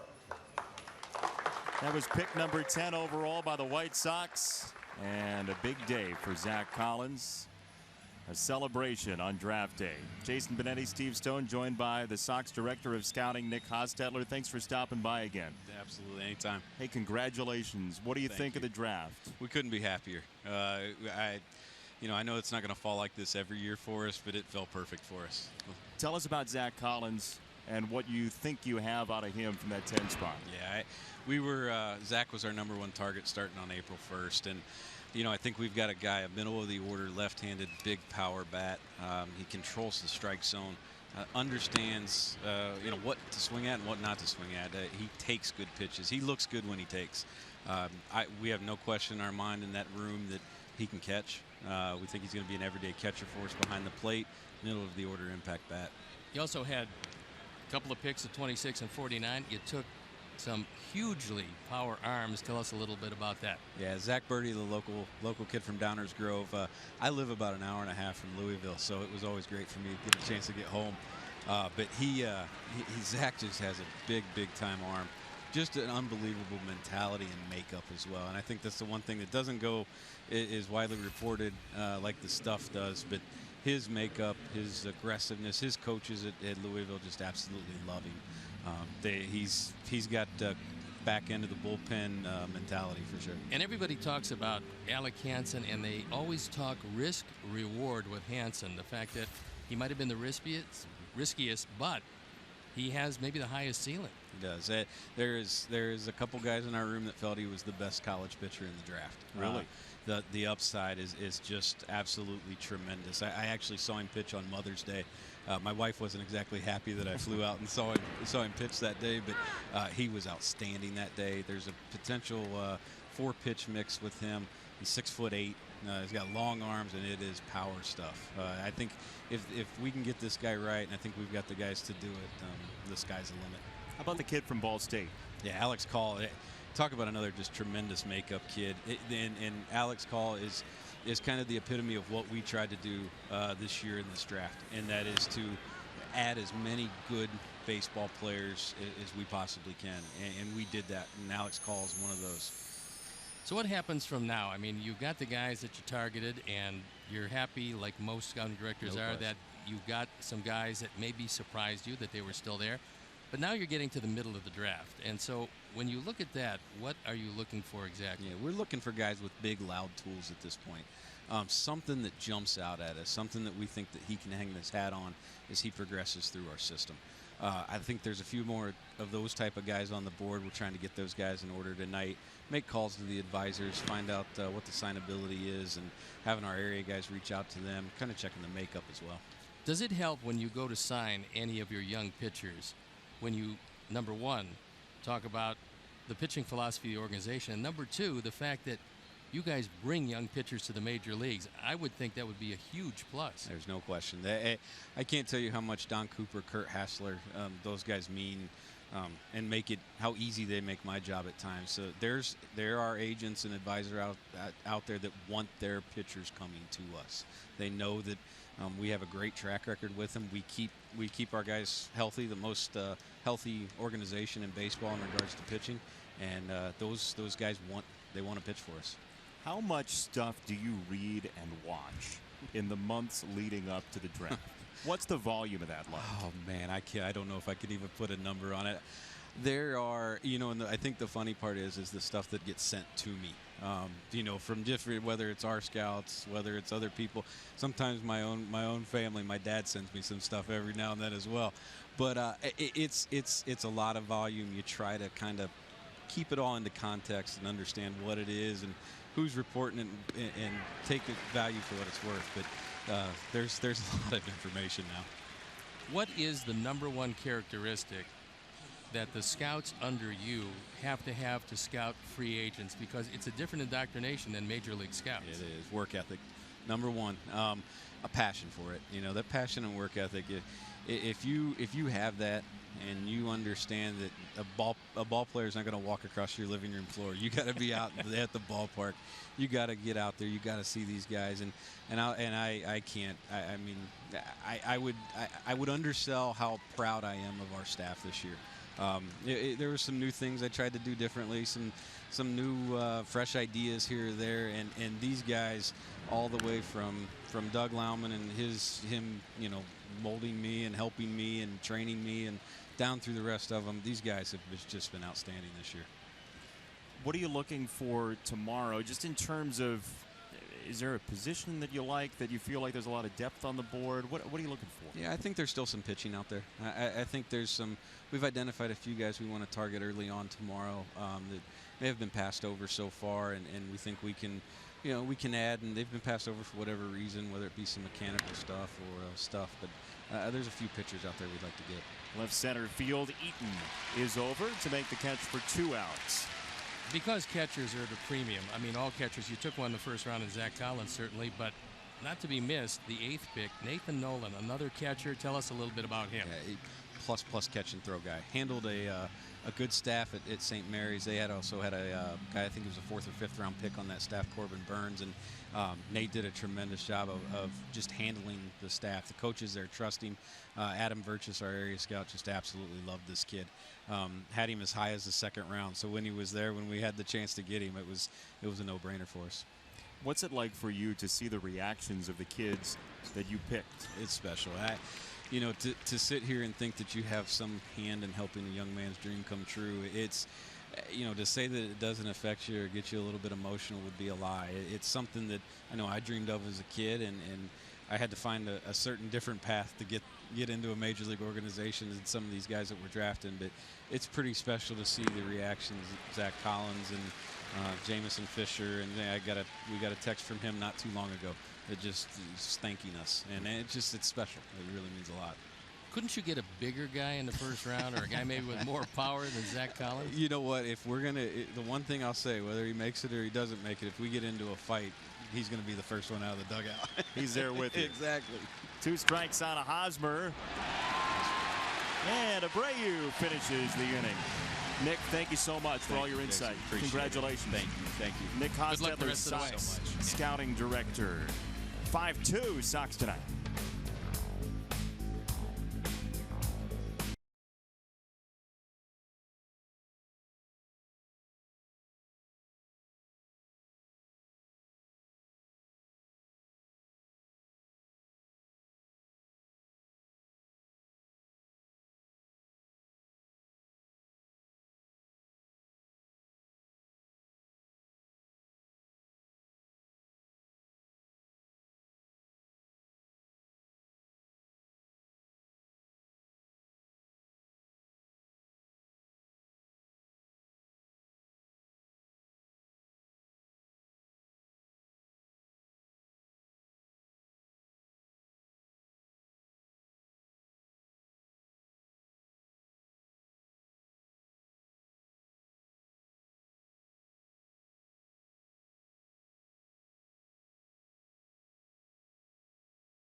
Thanks, Chuck. 5-2, Sox with the lead. Chuck will be here in our booth doing the postgame report tonight with Bill Melton. It's pretty amazing. Will he be live or is it on tape? He'll be live in the booth, I believe. We'll tape him and send him over here. The tape of him will drive over. I wouldn't mind taping him. I think Bill Melton would like to tape him on occasion. Mouthwise. Ball no strikes for Eaton. And 1-1. Nick Hostetler is so gracious with his time. I mean, it's draft time and willing to chat about the players. And he is very excited about this draft. More excited than the average person in his position. It's his first draft ever. And although he's had a lot of experience, being the head guy, being the guy that helps to mold the selections, certainly trying to put his stamp on the draft itself. I mean, he talked about lack of sleep. 2 nights before the draft, he got an hour and a half. The night before the draft, I doubt if he slept much at all. He said he set his timer on his phone. He got to about an hour 45. But you can almost tell when a guy and his staff get the players they wanted. Not everybody gets the players they wanted. Everybody does have to come out and say they like the players they've gotten. Yep. But he's over the moon about who they had. Well, there's a couple of factors that come into play, and after this ground ball, we'll tell you about it. Cologne to Hosmer. Well, one is not only did you get who you wanted, but if you draft a guy, sometimes it's a risk. That guy might not sign, and then he goes obviously back to school or back into the pool for next year. That can happen, and that can ruin drafts for various teams. Sometimes they hang their hat on a guy. They think maybe he's going to sign, then for whatever reason, it's either not enough money or not the right situation, or he doesn't think he can get to the big leagues in time, and then before you know it, he decides to go on back to school. Then you have those situations, it's all the way down to the deadline. Was it Pedro Alvarez who barely got his contract in before the deadline? There was some question as to whether or not it had been submitted before the deadline, and it was eventually submitted. Yeah. I think supposedly it was in, just didn't get there, and there was a lot of controversy. That was with the Pittsburgh Pirates. It's like National Signing Day in football. They still use fax machines for National Signing Day. It's fax machine day in the United States. 2 strikes on Abreu from Kennedy. Sox with 3 homers in the game. Ball smoked.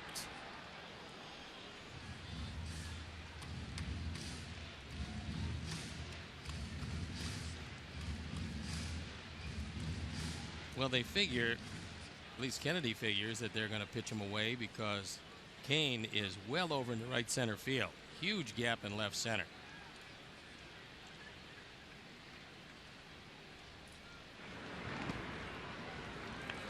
There's that breaking ball down and out. 1-2 on Abreu. Do you think this may be a signal that teams are starting to believe that Abreu's hitting the inside fastball at this point?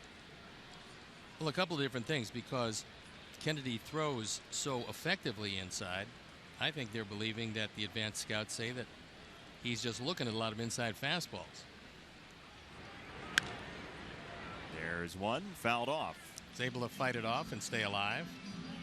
So Kennedy, after a steady diet of pitches away, does go in.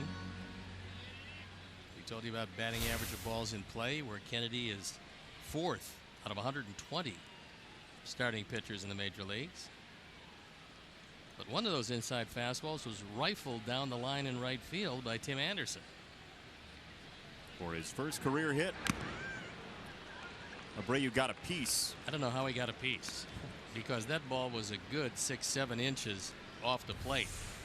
Take a look where this shows up on the Toyota pitch tracks. Well, thank goodness we got the expansion pack. Well, with Frank, we had to get the expanded booth and the expanded CSN pitch tracks. Near the knee, 2 balls, 2 strikes. We are really testing the limits of pitch tracks this trip up for Abreu. 6 and 7 couldn't be even more extreme in the opposite directions. They barely fit in to the Toyota pitch tracks. 4 is not so good either. 2-2. Hard hit and nice play by Cuthbert. Well, Tim Anderson set the stage. It's in the 3rd inning. He drives it down the line for his first major league hit, his first major league at bat. And then the RBI base hit, and with that White Sox run, Eclick Lending has donated $100 to the Pat Tillman Foundation, supporting military veterans and their families. What a tremendous cause that is. It is that.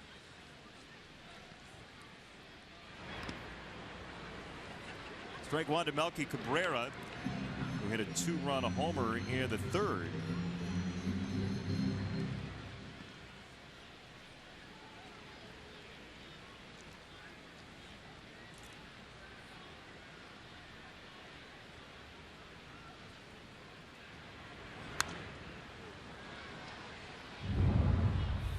Here is the blast in the 3rd inning.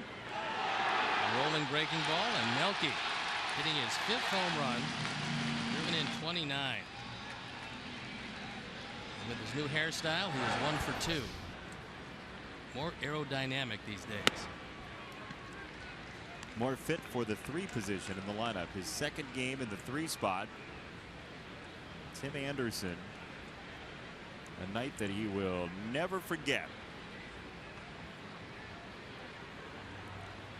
22 years old. He will turn 23 on the 23rd of June. The Sox will be at Fenway Park for Tim Anderson's 23rd birthday. That's another one that he will not forget.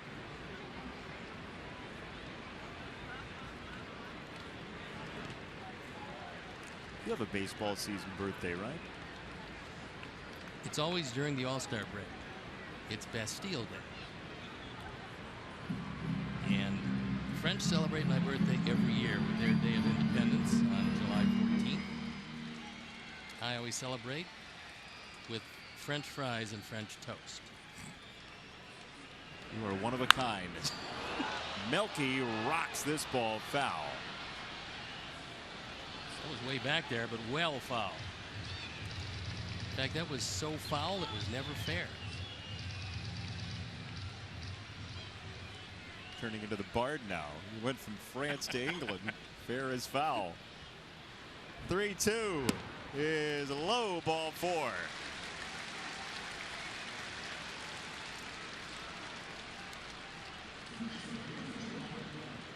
Every Monday through the season, the White Sox will feature a flash sale in which 200 tickets in select lower level seating categories for an upcoming game will be available for just $10. Each sale runs for 24 hours or whenever all the tickets are gone. For full details, visit whitesox.com/flash sale.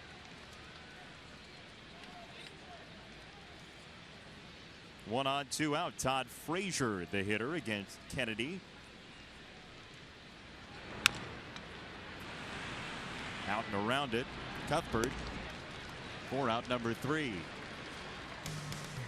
5-2 Sox after 5.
Pregame Live presented by the Koalas family of dealerships on CSN Chicago. It is 80s night here at the ballpark. Aha, Take on Me, playing during the break. That was a classic. Great video. Guy jumps into the book and ends up in this other weird world. Why don't we start a music station that shows videos, you and I? You know what? And the first video we'll play is by the Buggles. What do you think? Not a bad idea. Video killed the radio star. Lorenzo Cain is 1 for 2 with a single to center.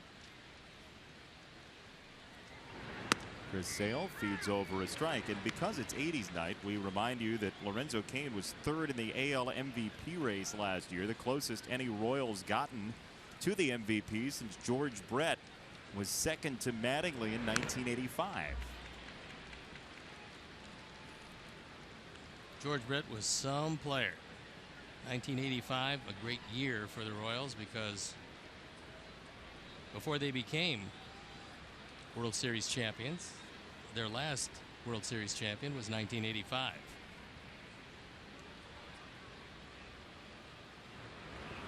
Some lean years in the 90s and early 2000s, and they have rebuilt from their farm system. That's back-to-back teams now, the Nationals and Royals in here, who have really drafted well.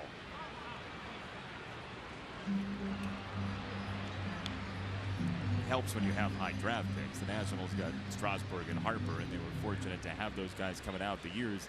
Yeah, they were called no-brainer draft picks. I mean, when those guys came out, it wasn't really a decision on who you would take at 1-1, which is the first player taken in the draft in the first round. This year, a little more difficult in that they didn't have a Harper or Strasburg there. There wasn't anybody by acclamation that was number one. So Philadelphia had to make a choice, and that was, because that slot was at $9 million, do you go after a $9 million player, or do you make an arrangement with a guy that would sign under slot, meaning fairly less than $9 million, so they could use it and spread it out in the whole draft, and maybe pick up a guy that you're going to sign for more money than you normally would get him in a certain round. See how it works out for Philadelphia. There are always college coaches pressuring the high school players with their own pitch to come to college, forget about it for now, hone your skills, and then get into pro ball when you're better. Still 3-2 on Cain. He will see pitch number 9. And there's two schools of thought on that. One is, you get to a professional organization, they teach you how to do it their way. That's one school of thought. The other is, you haven't developed enough, especially as a pitcher. You haven't developed enough quite yet.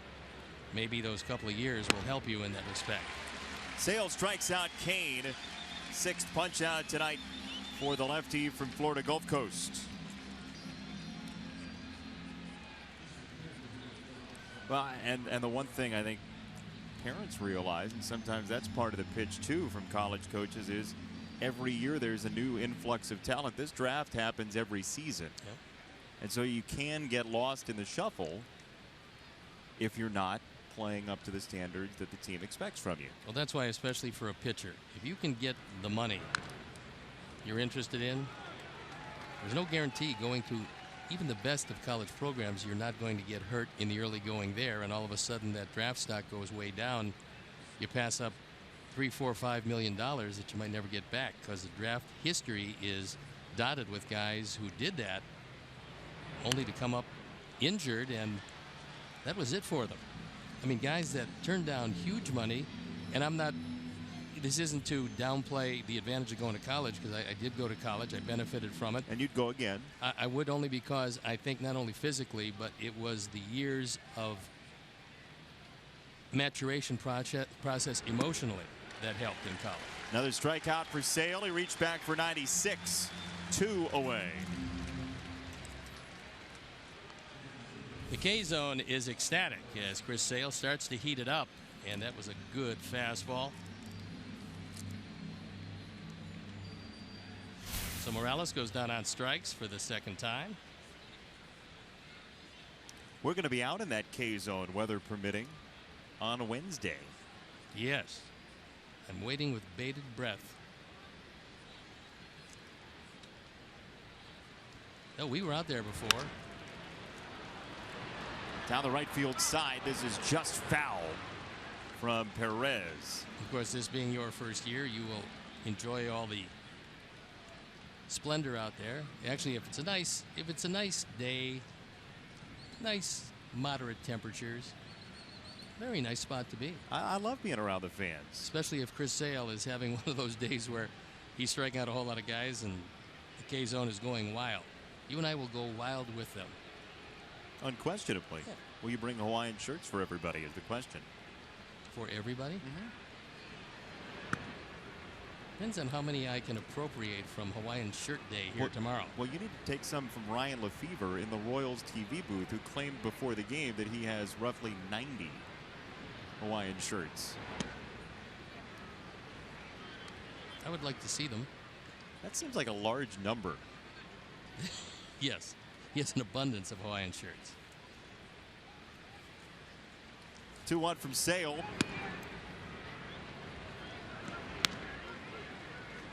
Ryan, one of the really good guys in Major League Baseball. His father, Jim Lefevre, former Rookie of the Year with the Dodgers, went on to manage in the major leagues.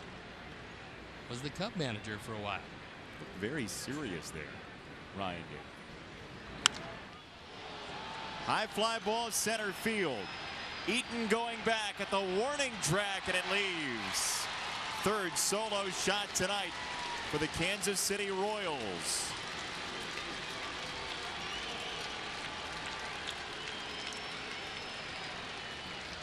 Eighth home run of the year, 26th driven in. And the Royals are showing some uncharacteristic power. Ford home run replay. We talked about the wind tonight, and it's blowing out toward left and left center field. So anything up in the air in that direction is pretty much going out of the park. So Kansas City, the manufacturing kings offensively, go with 3 solo home runs tonight for the first 3 runs. Paulo Orlando takes a strike.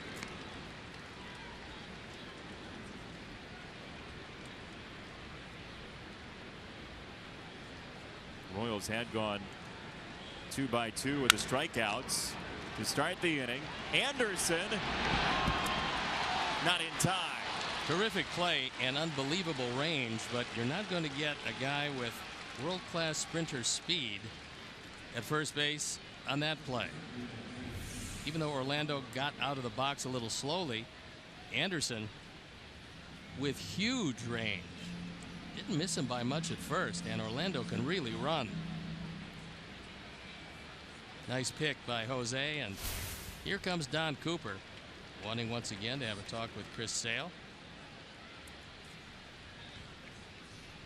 With this conversation going on, we remind you, White Sox fans, join us for Country Music Night as the White Sox take on the Atlanta Braves Friday, July 8th at 7:10.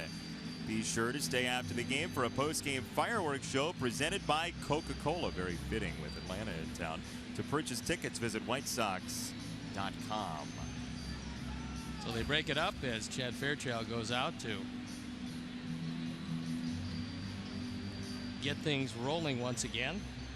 Don Cooper's had his say. He had a little something to say to Alex Avila, too, as he was walking off.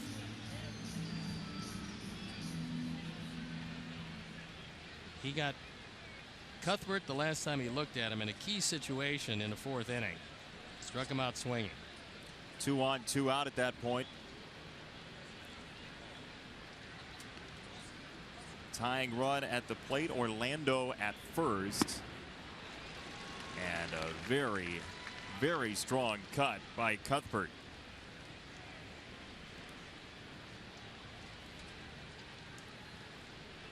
Last 2 games for Sale, 118 and 111 pitches.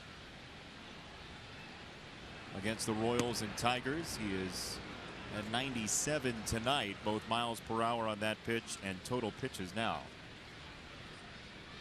We come back next inning. I'm going to ask you a question that we talked about on our way to lunch today. You are? Yeah, Bill.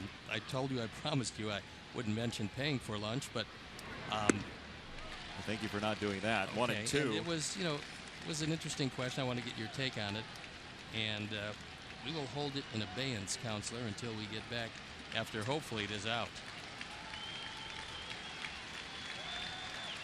It's on layaway. 1 and 2. Sale to Cuthbert.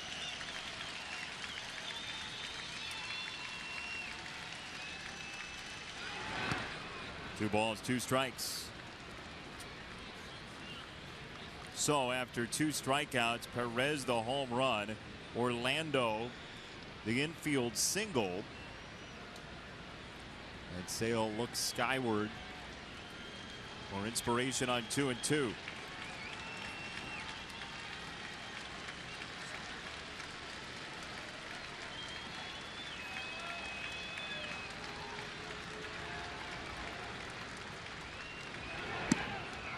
Three balls, 2 strikes. Cuthbert lays off again. And Orlando up to second base.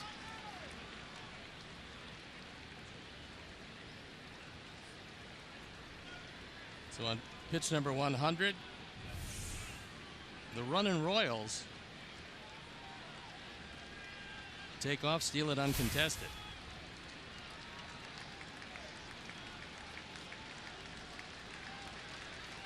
Payoff pitch.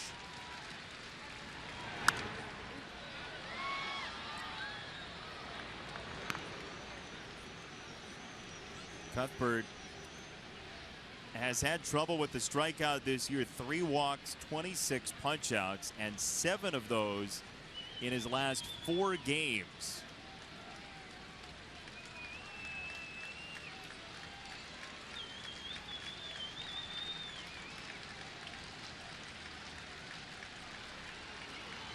Orlando at second, 2 down. Strike 3 called. He's the only sailor in the world who prefers harsh breakers. 5-3 Sox.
On an episode of Beer Money presented by Coors Light, Sunday at 7 on CSN.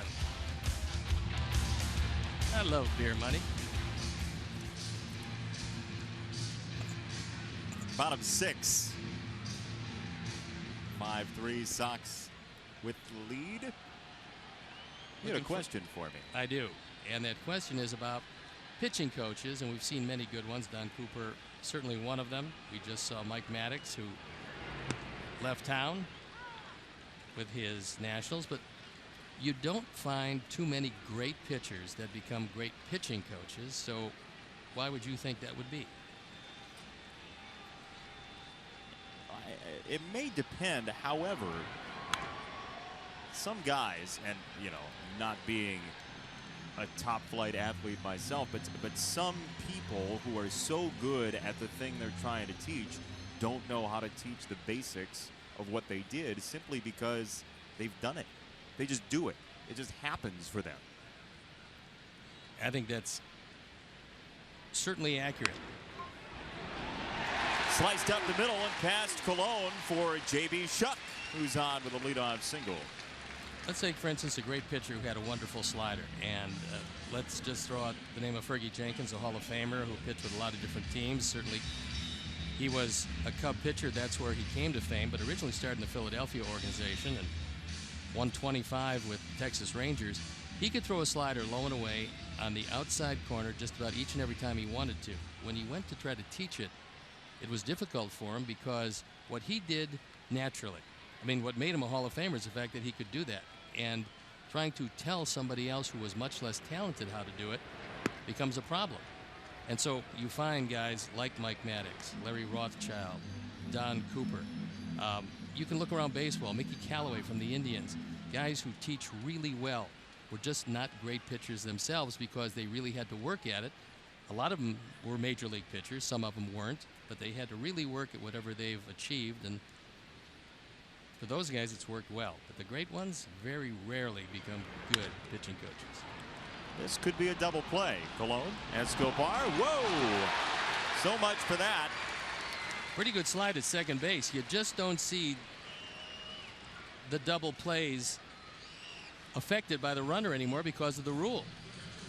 Now this was an easy double play, and I think they're going to want to take a look at this and see J.B. Shuck.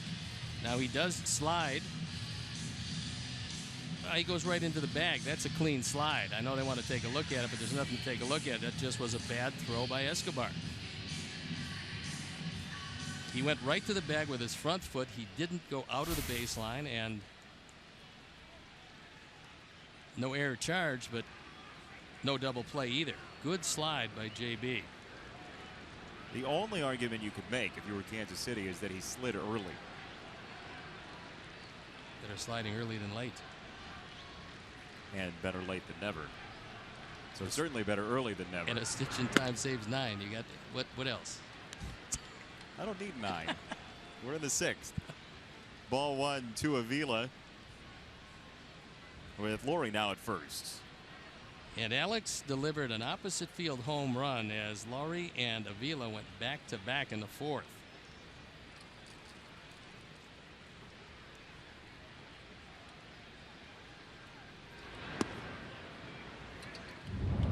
We'll take another look, and the fact that he's hitting the ball to left field is really a great sign for Alex. He did it in Detroit, which had more spacious dimensions than here. And he can reach those fences in any part of the ballpark. How about that part of the ballpark? Right field and gone.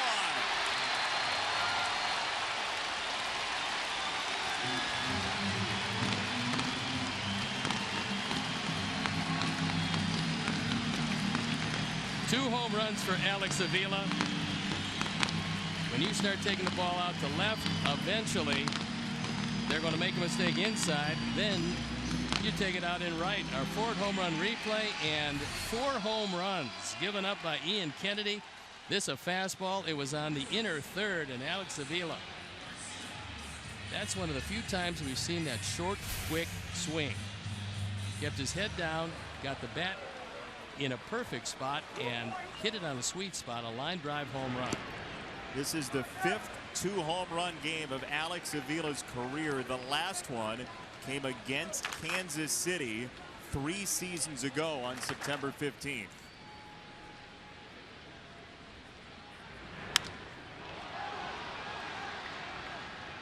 This one stays in the park. Orlando for out number 2.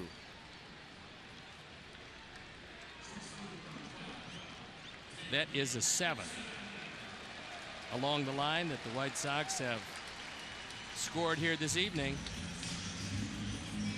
And they lead by 4, and they've done it the way everybody envisioned this team doing it when the season started, which was hitting the ball out of the ballpark. Well, the spring training home run numbers were up significantly, not only from last year, but from recent memory for the White Sox. Well, look, they added Frazier, a huge plus at third in the power department. They added Laurie, who for a second baseman, he hits more home runs than the usual second baseman. You figured Abreu was going to come back. He has yet to break out of it, but he will. Melky is not really a home run hitter, but they added some power to this team as Luke Hochhaver, another former #1 draft pick. He was the first player picked in the country. Anderson nearly guillotines Ian Kennedy. He is 2 for 3.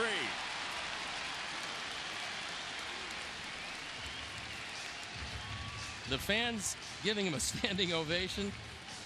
He's a position player coming out of the Sox organization, and how about this? Tyler Saladino, who will share some duties at shortstop. This is a terrific hit only because it's a slider. It's low and away. It's out of the strike zone, and Anderson made good, solid contact. So Ian Kennedy trudges off after a disappointing outing. And as he does that, and Hochevar comes in, we'll step out and be back after these messages.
Experience auction. This is your chance to bid on great experiences ranging from racing cars with Chris Sale to a hitting lesson with Todd Frazier.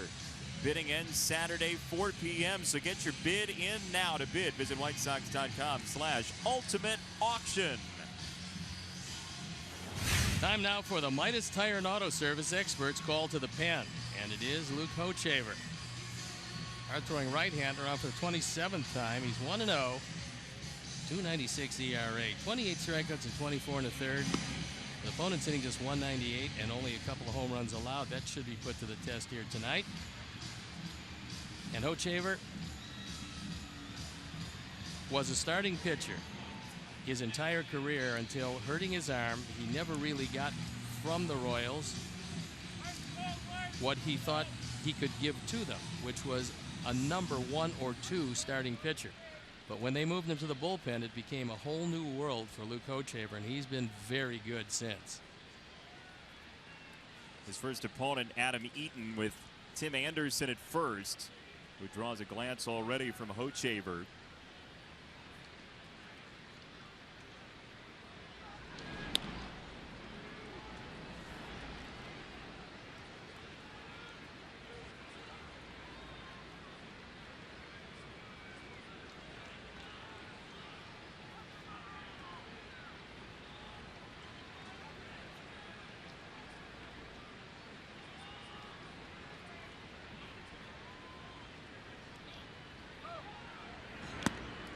Strike 1 to Eaton.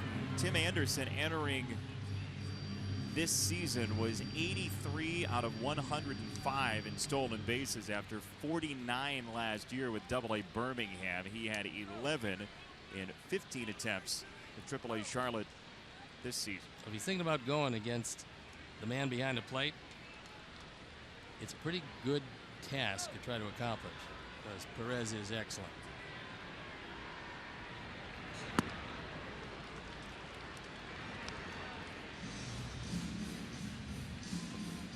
Tim Anderson keeps doing things that Jose Abreu did before him, and that's a 2-hit game in his first White Sox game. And you know, I looked back in our booth and I thought I saw Father Time, but it was actually the dentist, Jack Ruby, paying a visit to the booth. A lovely man. Well, that's debatable, but a good dentist. Not to you anymore. 2 strikes for Eaton and time called. Luke Hochaver, former first-round pick, same year that Ian Kennedy was drafted in the first round. Jack's a very nice guy. I don't know why you have to keep giving him flack. They would like you, Jack, to stand away from the booth camera because they can't see the score. There's strike 3. Why don't you go home? Sox get 2 more. Alex Avila, a 2-run homer. And the lead is 4 after 6 tonight.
Take on the Toronto Blue Jays. Also, the first 5,000 girls ages 12 and under get a doll-sized White Sox t-shirt presented by American Girl. For tickets, call 866-SOX-GAME or visit whitesox.com. And with that, we'd like to welcome all our viewers watching on Dish Network. You know, I have to tell you, as far as reading a promo, there's nobody better than you. And with that in mind, I would like you to do them all. Oh, really? Yeah. Well, you know, at some point you get overexposed. No. There's film on you. True. I don't. Then they know, yeah, they know what you're going to do before you do it. You got to put me in better spots, okay? Next thing you know, you'll be trying to adjust to that. Yeah, let me settle in, okay? Well, if you do that, you'll probably be okay. 0-2 on Cologne with 1 for 2. Chris Sale will be delivering 105 on the pitch count, and with that, the bullpen up and going. And it's a pair of Sox pensmen.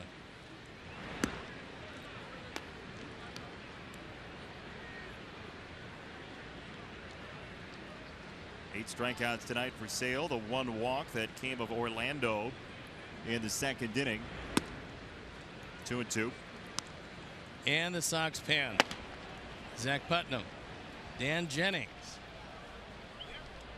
Chris Sale has given up 3 home runs tonight, but that's all the runs he's given up. Base hit for Cologne on 2-2. He is 2 for 3.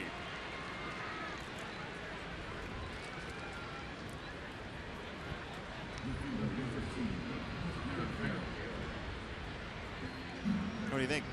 Stay or go? I think for one more hitter he stays, but we'll see what Robin has in mind.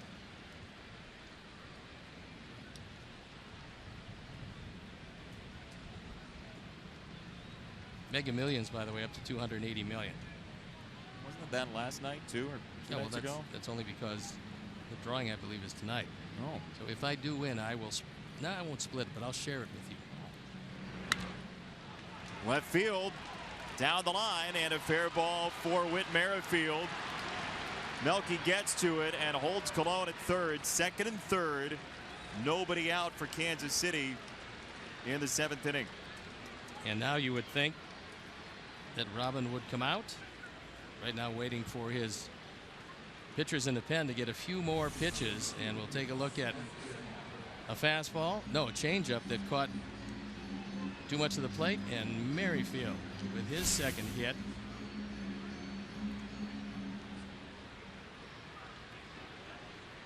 The new top step inhabitant, Robin Ventura. Merrifield, his 8th double since coming up for Cologne. Cologne was sent down on May 18th. Merrifield took his spot. And looks like one more batter.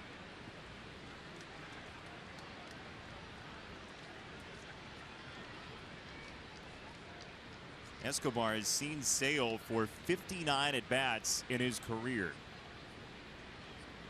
A lot of exposure. Strike one.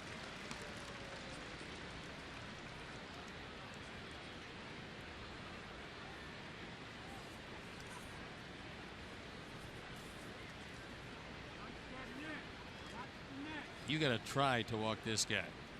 He's had 9 walks and 257 at bats.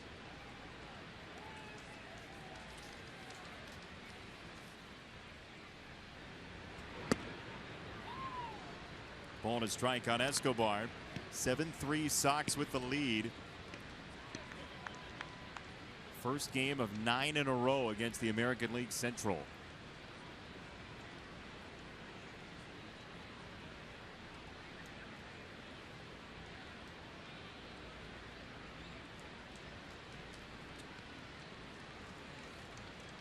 Cologne at third, Merrifield at second. And ball 2 on Escobar.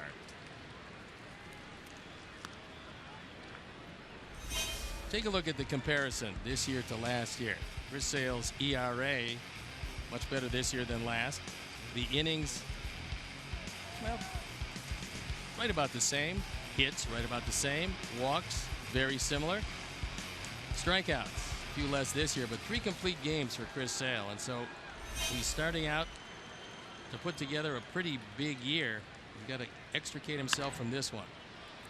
2 strikes now on Escobar, who's 3 for his last 32. You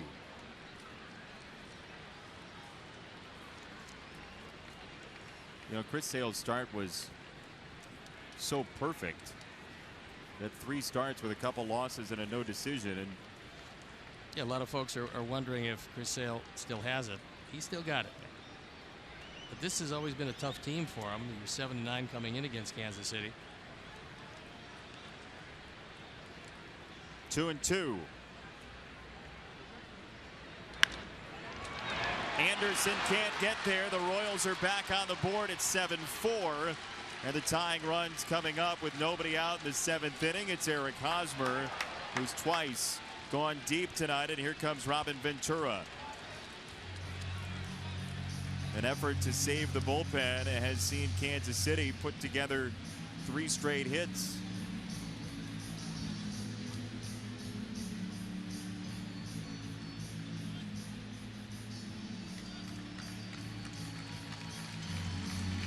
Chris a little frustrated. He'll walk out to a standing ovation from a very appreciative White Sox crowd. And as he walks out, we'll step out, be back after these messages.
Stay up to the moment at any moment with Game Day.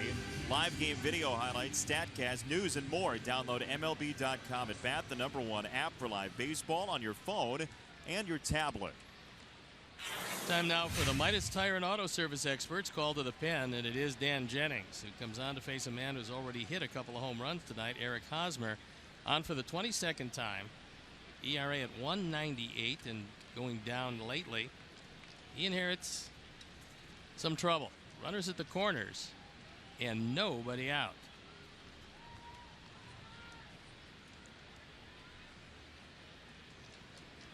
First batters are 7 for 18 against Jennings. Fly ball for Hosmer. Should get a run home. Melky squeezes it. Here comes Merrifield at 7-5.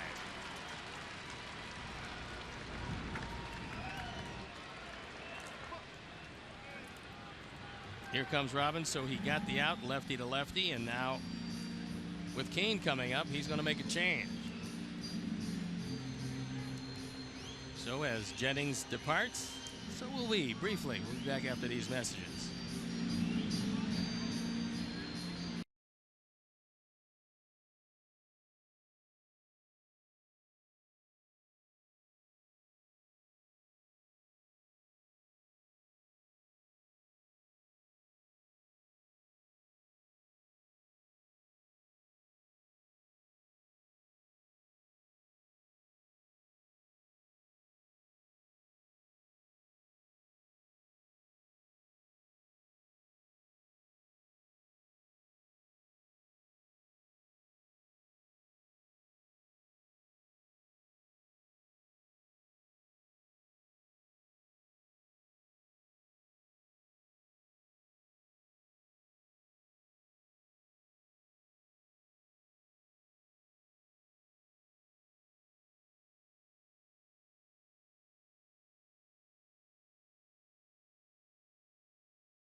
Eleven hits, 5 earnies to this point, and 8 strikeouts and 1 walk. Time now for the Midas Tire and Auto Service experts called to the pen. It is Zach Putnam. On for the 22nd time, his ERA 2 1/4. He's 1-0, and he inherits a pretty good base stealer at first base. That is Escobar, who's 10 out of 12 this season.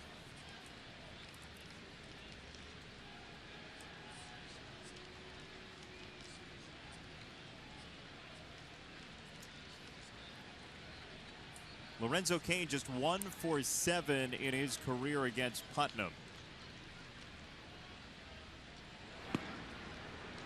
Strike 1.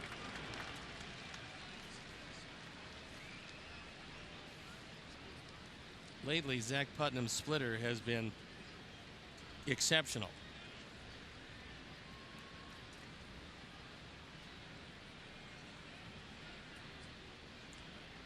Might coerce a double play here. Let's see. In the air, center field. Base hit.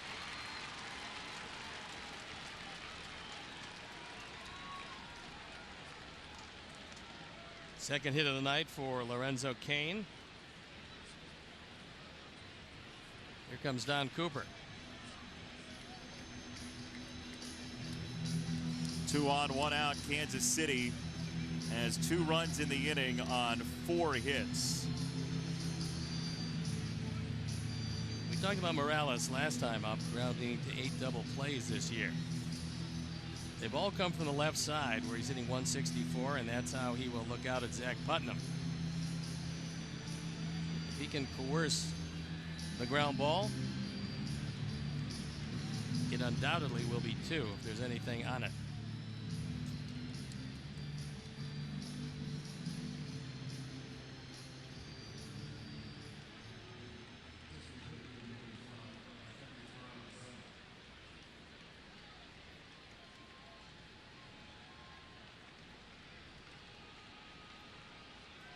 So first and second, 1 out, Morales.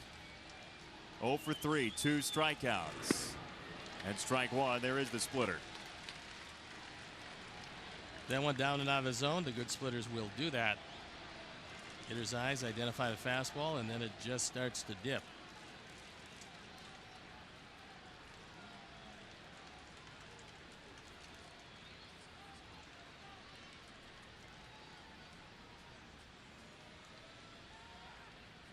Throw to second, not in time. Anderson wheeled behind the runner Escobar. Pretty good solid throw as Anderson trying the daylight pickoff. And a fellow shortstop gets back in under the tag. Be rare to see a shortstop get picked off in a situation like this. Usually pretty aware of that play coming. Ball and a strike.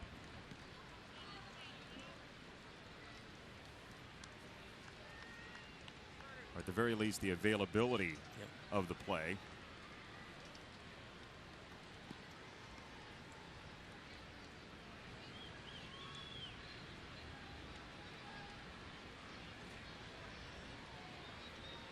Royals had gone 6 straight games with 1 or 0 runs. They've busted out of it tonight with 5. Sox try to hang on to the lead. Putnam draws strike 2.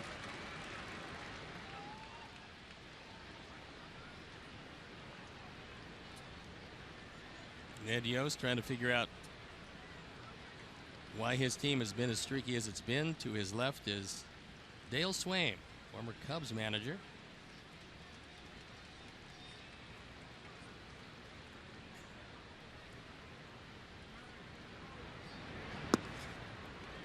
Two balls, 2 strikes with Salvador Perez on deck.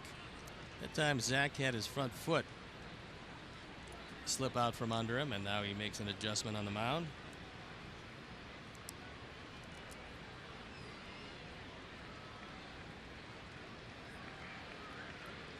Sox got 2 runs on an Avila homer in the home 6th. Kansas City has countered with 2 in its 7th. 2-2. He got him.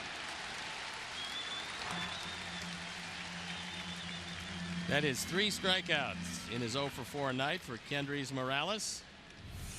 This, one of the bigger ones. Good splitter, disappears.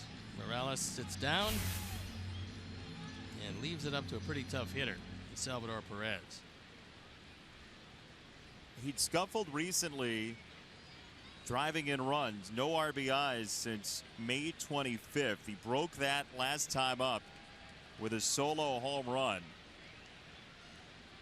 And a huge spot for Putnam here. 7-5 Sox, 2 on, 2 out, top 7.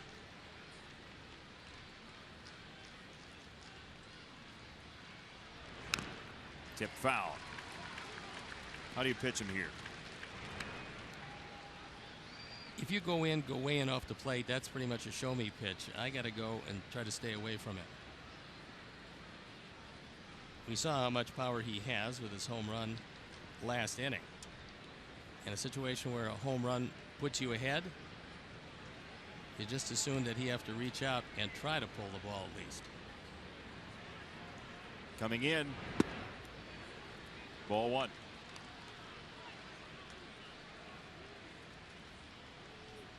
In off the plate, not a bad idea.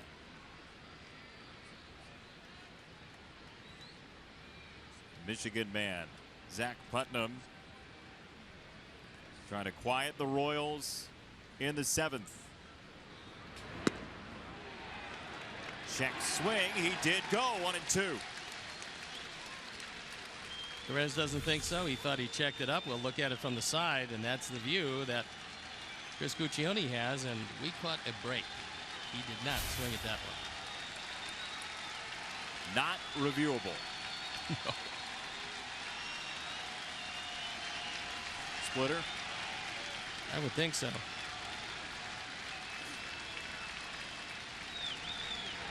Splitter, 2-2.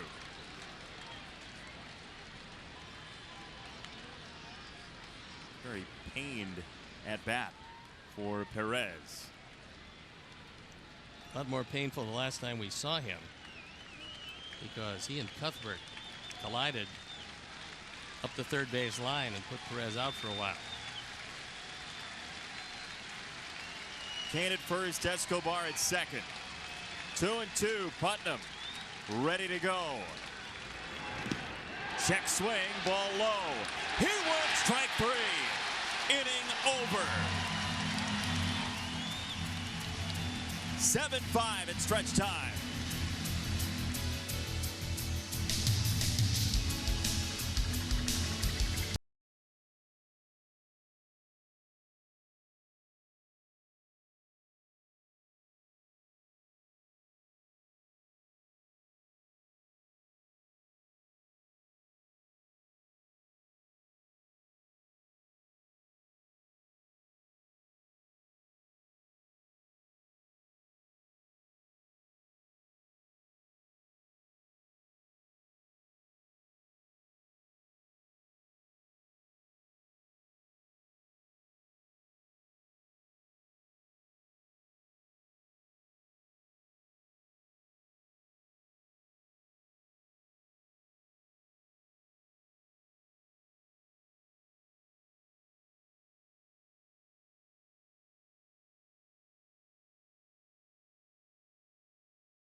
Four home runs, and Melky with a two-run shot.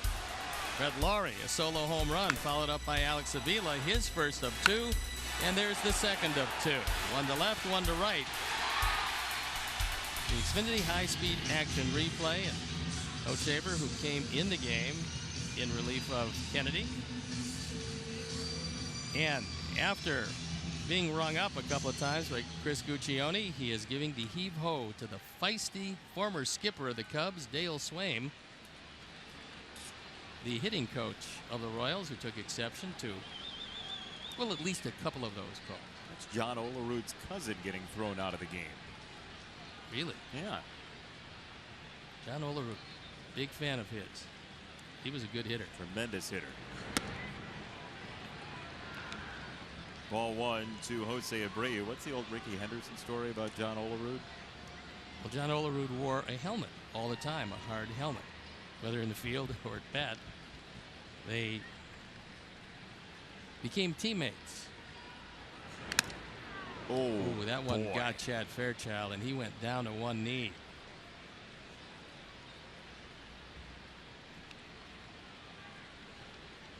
Salvador Perez can certainly empathize with this.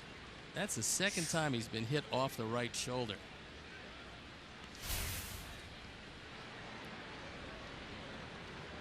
He's clapping, so Yeah. he's okay. But they became teammates a second time, and Ricky Henderson went to John Olerud and said, you know, when I was with Seattle, we had a guy who did the same thing as you, wore that hard hat. He said, yeah, it was me. I was your teammate. Abreu rips it to right field. It gets by Orlando. Jose Abreu turns into second base with a leadoff double.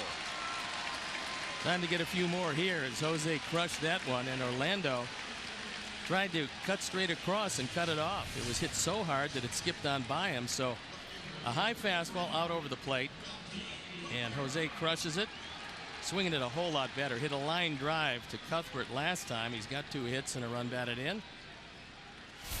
And there's a mighty big insurance run sitting out there at second base. For Melky Cabrera, who's been on twice tonight. 2-run homer in the 3rd, a walk in the 5th.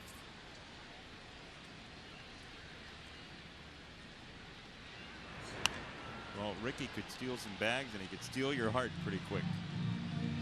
Ricky was just a wonderful player. But he had so many teammates, sometimes he just lost track of them.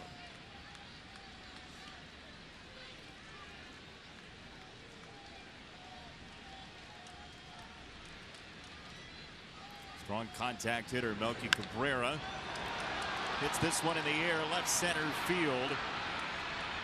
Merrifield is there. Abreu tests him, and Abreu is safe at third. No tag. Well, Cuthbert says, and he believes that he got him. Now the ball beat him, but let's see if, as they take a look at it in the Kansas City dugout, if they want to make a challenge.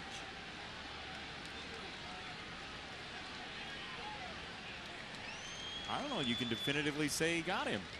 No. But certainly Ned Yost has nothing to lose. Oh, well. Yeah, he did got get him him. a leg. He did. I think you can definitively. From that angle? On second thought. Yeah, upon further review. And we are under review, as you might expect. But Merrifield with a very good throw. I'm not crazy, though. That first angle didn't look like. No, it didn't. That's why you get a second angle. But yeah, but you know, the premise that you started with, a little shaky. I agree with the angle, though. Thank you. It's going to be a quick decision. Yep, out, Jim Joyce says.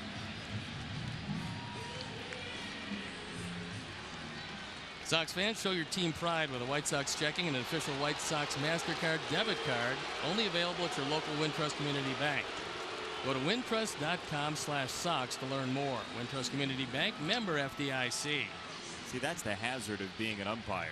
Even if you get it very clearly right, a portion of the crowd boos you until the next guy comes up to the plate.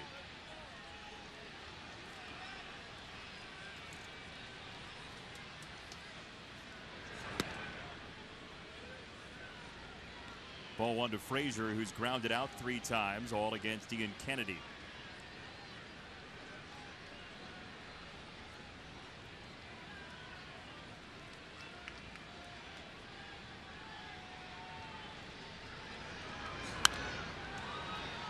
In the air, back toward us, and out of play.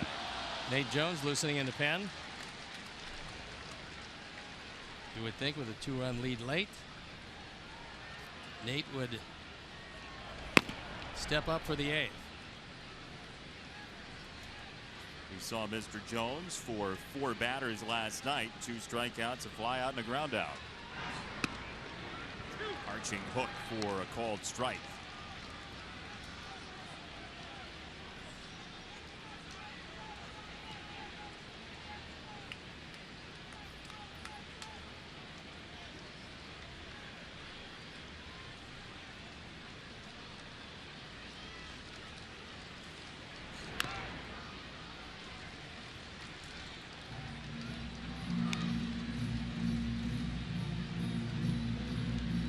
Todd Frazier is second in baseball with 19 home runs. Mark Trumbo 20 entering play today.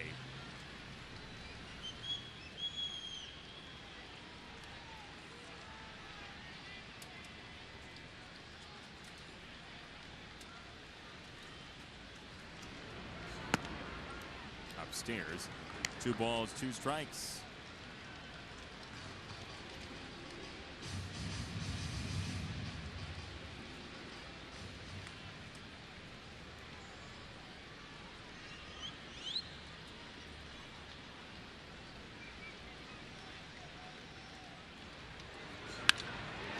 Frazier pulls a base hit.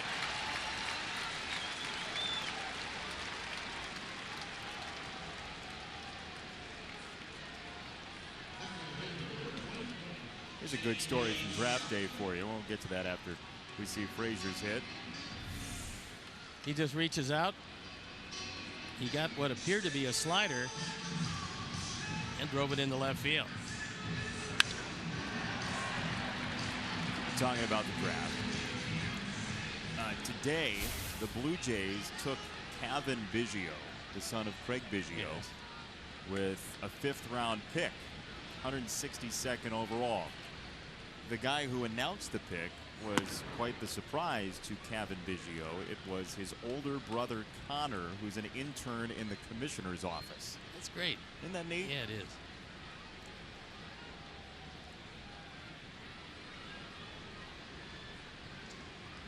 Sox trying to build a rally. Shuck with a base hit last time. Frazier kind of flopped back in. Well, he tried that walking lead again, and Hochevar was holding the baseball, then quickly went to first. And fortunately, Todd was able to get back in under the tag. We tried the walking lead, and Hochevar, however, still had the baseball. Shuck got jammed.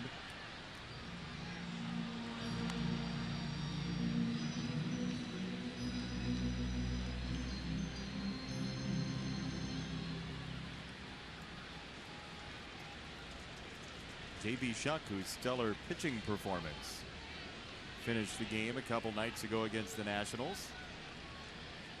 I wouldn't be surprised if his arm still hurts.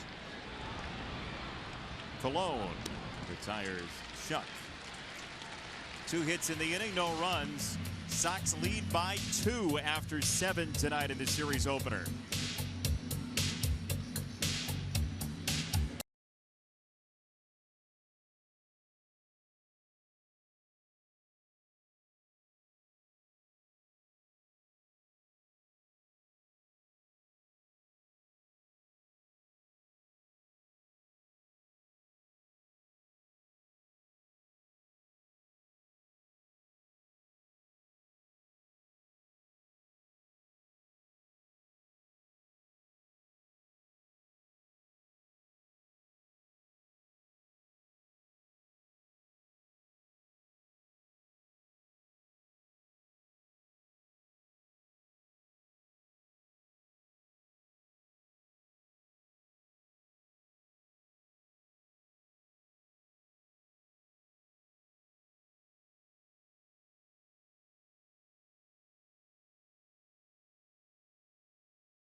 Breathtaking view of U.S. Cellular Field from the First Merit Bank Stadium Club.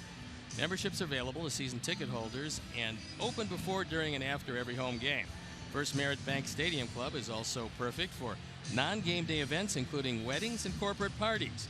For more information regarding the First Merit Bank Stadium Club, please call 312-674-1000. Sure, you weaseled out when the longest promo of the year came up. But it's nice to see you back. Thank you. And there's Nate Jones coming into the game on for the 27th time. 2-1, ERA 2.88, and he's got a 2-run lead to protect. And a lineup that has been starved for runs, but not so tonight. The Royals have hit the ball well.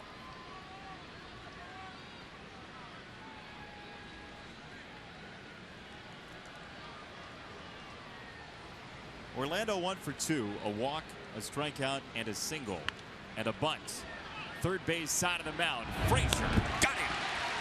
Well, Todd was coming in with the pitch. I mean, he sensed that there was a chance with the speed of Orlando that he was going to lay it down. And so the fact that he can charge the ball well, but it was great anticipation, and Orlando popped the ball up.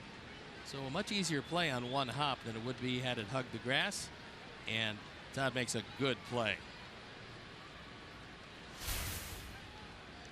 Big first out for Nate Jones, thanks to Frazier. And here is Chesler Cuthbert, who's got 8 strikeouts his last 4 games and takes ball number 1. Cuthbert on a very tiny Corn Island, Nicaragua.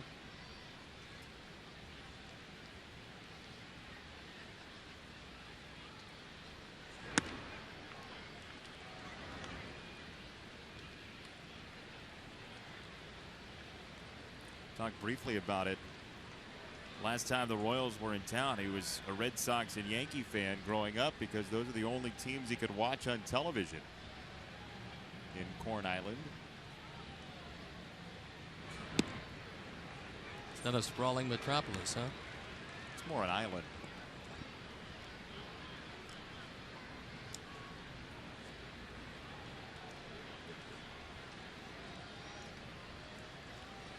(3-0) from Jones, tying run on deck.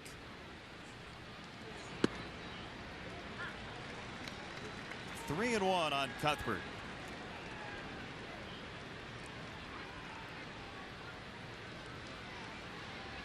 We welcome those of you just joining us on the main CSN channel.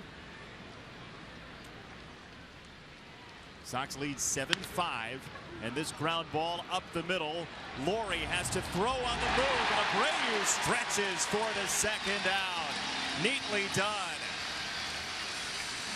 2 terrific plays, and this one, it was Brett Laurie who, going to his right, showing some good range and throwing across his body because he had to, all his momentum going toward left field.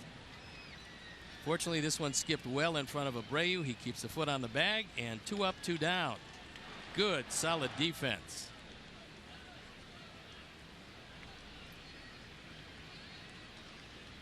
Brett Laurie always wants to go somewhere. He said, let's go.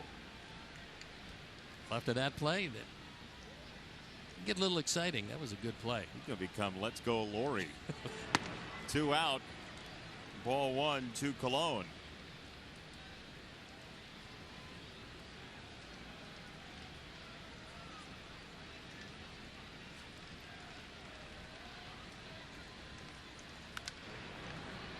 Fouled away. 1 ball, 1 strike. Christian Cologne 2 for 3. Couple of singles. Runs scored.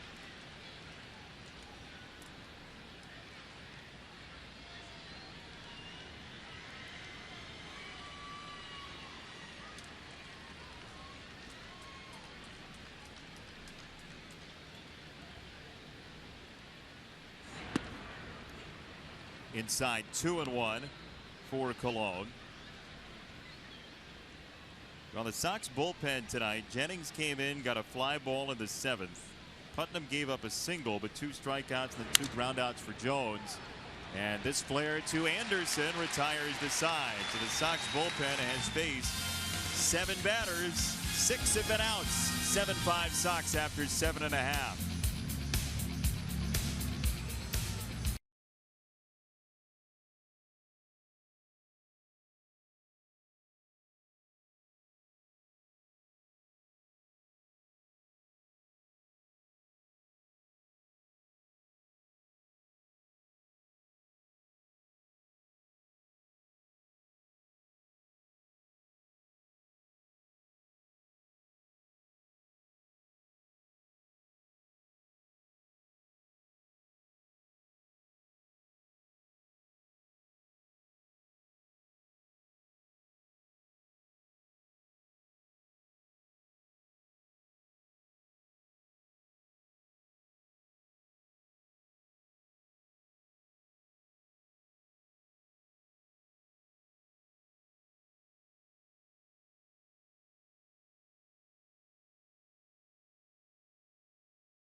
Thanks, Chuck. 7-5, Sox with the lead. Bottom of the 8th inning, and the Royals dip back into the bullpen to face Laurie, Avila, and Garcia. In the home 8th, and Brett Laurie greets Soria with a fly ball to center field. Let's take a look at the numbers for Joakim Soria. On for the 28th time. 2-2, ERA 3.67. Used to be a premier closer. Now working out of the pen. Will pick up the 8th inning, the 7th inning on occasion. But Wade Davis has been the overwhelming closer for this team when they've had an opportunity to close. Sox are hoping to avoid that scenario tonight with a 7-5 lead in the bottom of the 8th. And here is Alex Avila, who has yet to have a 3-home run game for his career. And that is a strike called, though pitch tracks may dispute. Pitch tracks, though, an inanimate object, difficult for it to dispute anything. True. But if it could, it would dispute that. That one takes the mask off Perez, and Chad Fairchild, who has been hit a couple of times tonight, knows exactly how he feels. Perez has had some concussion problems. Well, and nothing worse than catcher on catcher crime there. Avila the foul ball.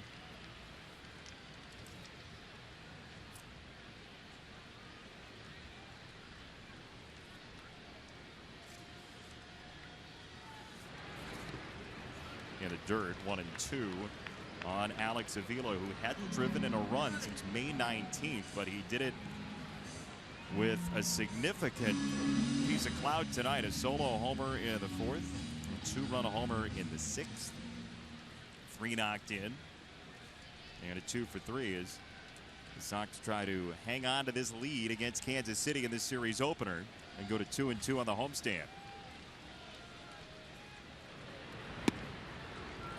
That's strike 3, and just the 3rd strikeout for Sox batters tonight. Thursday night, CSN goes one-on-one with my broadcast partner, Steve Stone, on a brand new edition of Inside Look. He'll share great stories about working with the legendary Harry Carey, his path from the majors to the mic, and much more. Sox fans, believe me, you don't want to miss this one. I'm told to read off of this paper. Inside Look, Steve Stone, presented by Cadillac, premieres Thursday night at 7 on CSN Chicago. You want to do the second half of that now? Steve grew up. Here's ball 1 to Avi Garcia. Seriously, though? Seriously, I was in the booth for the entirety of that interview, which spanned decades. But there was some really interesting stuff that I did not know, and people are going to really enjoy that. Well, hopefully that's the case. David Kaplan did a nice job. He was very well prepared. Base hit for Avi Garcia. And the Sox have a base runner here in the 8th. You're good at Miller moments, too. The best, because we promised you earlier. Just like we promised you earlier, it's Miller time, brought to you by Miller Lite. And here's our Miller moment. 12, Tim Anderson. That is a double for his first major league hit. Took an inside fastball right down the line. Joe McEwing and the rest of his teammates very happy. Tyler Saladino, who started the ball game last night, giving him a big hug. 2 hits in his major league debut so far. You see how young he looks. 22 years old, just up from AAA Charlotte. In the air, right side, and no play. Just imagine this. Today in 1944, Joe Nuxhall made his debut for the Redlegs at age 15. I talked to Joe about that. It was an interesting debut, obviously, because being 15 years old, but very close to that debut. They sent him back down to minor leagues, but he got here. Got here at 15 years old, then went on to have a terrific career. He was in junior high, pitching in the major leagues. That's a strike. Throw to second.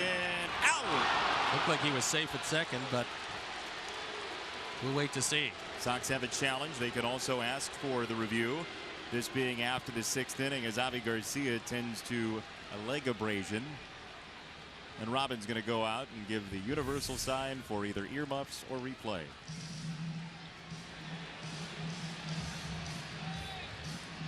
Well, on the first swipe, he missed the front foot.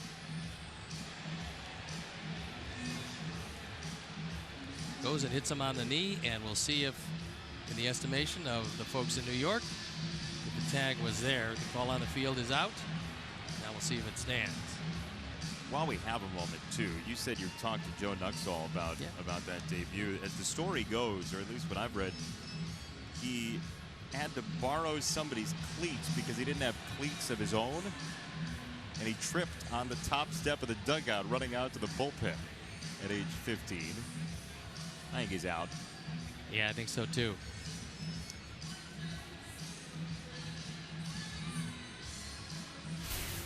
If he is, it'll be 2 for 2 for Perez, and he is, and it is. So Tim Anderson left with the bat in his hand. 2 for 3 in his debut. It's 7-5 Sox.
Schedule brought to you by Travel Wisconsin. You can plan your fun today at travelwisconsin.com. So the Royals in for a couple more, and then the Tigers Monday, Tuesday, Wednesday, which ends the homestand. Then it's off to Cleveland against the Tribe.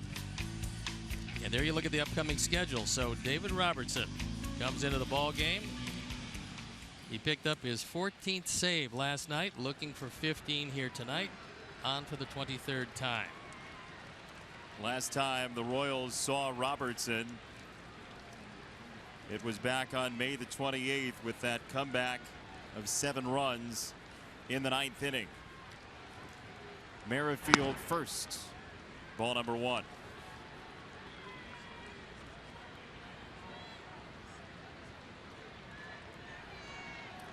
Merrifield doubled and scored in the 7th inning. Part of a 2-run inning for Kansas City. He turns away from strike 1.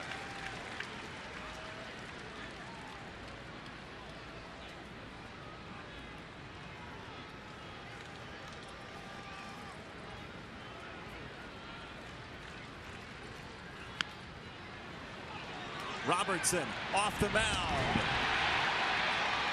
He's out. Out! Took a while for Guccione to sort through it. And hopefully Jose's okay, because we've seen a lot of guys break a hand or wrist reaching into the runner. Robertson barehands it, makes pretty good play, but the throw is into Merrifield, and We'll see how Jose is. Good play by Robertson. A long stretch by Abreu. Hopefully he was able to get the hand back with the momentum as Merrifield goes down.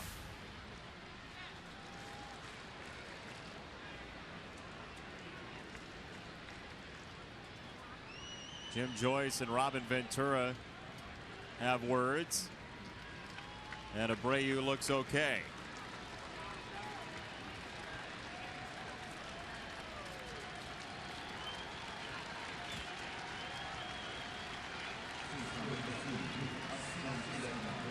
Big first out because that was a great bunt.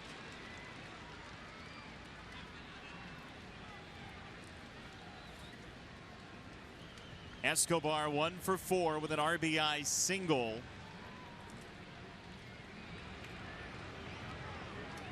He was 3 for his last 32 before that base hit.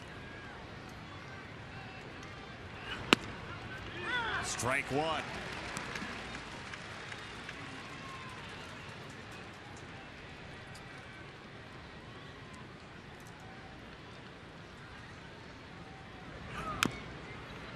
Chopper foul, 0-2 on Escobar.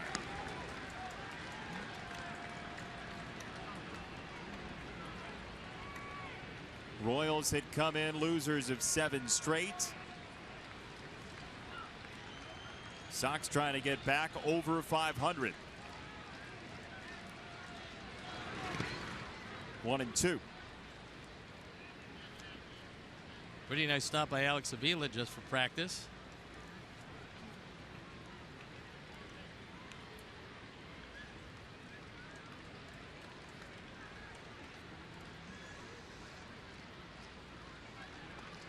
Robertson glares at Escobar.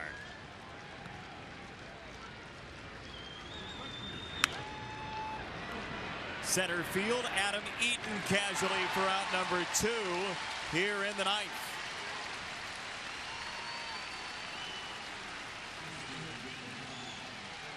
Sure is a pleasure facing Hosmer where he's not the tying run.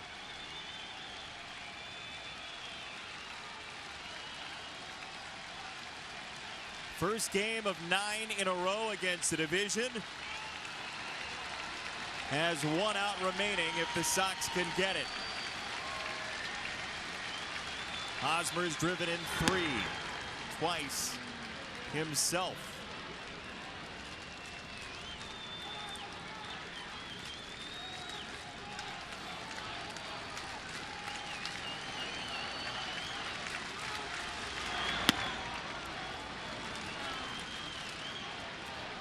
Want to let him beat you here, right? Well, you got to throw it down the middle, and maybe he hits it at somebody.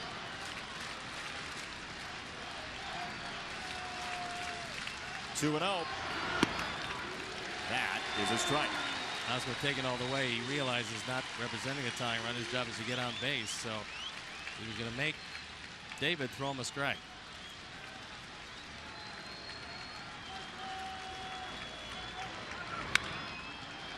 Two balls, 2 strikes by the 26-year-old Eric Hosmer.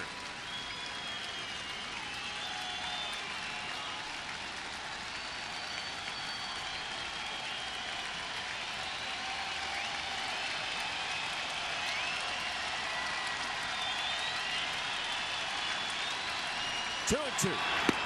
And the Sox beat Kansas City in the opener. 7-5 the final. Number 15 for David Robertson. This was a big one for him and the Sox, a 2-game winning streak. And now 2 wins over Kansas City this year and extends their losing streak to 8 games. 1-2-3 8th for Nate Jones and a 1-2-3 9th for David Robertson. Sox are winners 7-5. Kansas City again had a comeback, but the Sox had enough to take care of them as Tim Anderson makes his major league debut with 2 hits. What a night for Tim Anderson. A night he'll never forget. And he starts off with a double. This is first major league at bat. It led to the tying run scoring. And there it is, Tyler Saladino, a warm hug. And a rocket up the middle for his second hit of the night.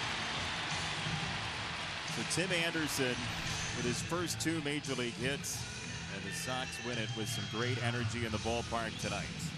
It was really a nice night because it started off, well, ominously with Hosmer hitting home run against Chris Sale. He eventually got another one, but Chris Sale picked up win number 10. But the best thing about tonight, Tim Anderson burst on the scene, and it was really, really exciting. Sox get win number 31. They're over 500. Sierra Santos is downstairs with Tim Anderson. Sierra? Tim, a spectacular major league debut. I'm sure a lot of emotions, a lot of adrenaline coursing through your veins as you stepped up for that first plate appearance. But when you felt the ball connect with the bat, what was going through your mind for that double? I was excited. I was running out of the box real hard. Just very excited to get the first one out of the way and move on. So I'm very excited I got the first one. So. Now, from getting your name called out to seeing yourself on the big screen to getting not one but your first 2 hits of your major league career, what is the one thing that you're going to remember for the rest of your life about this day? Just coming out and these great fans and connecting with these guys, man. They really took me in, and just I feel great being here with them. They really welcome me.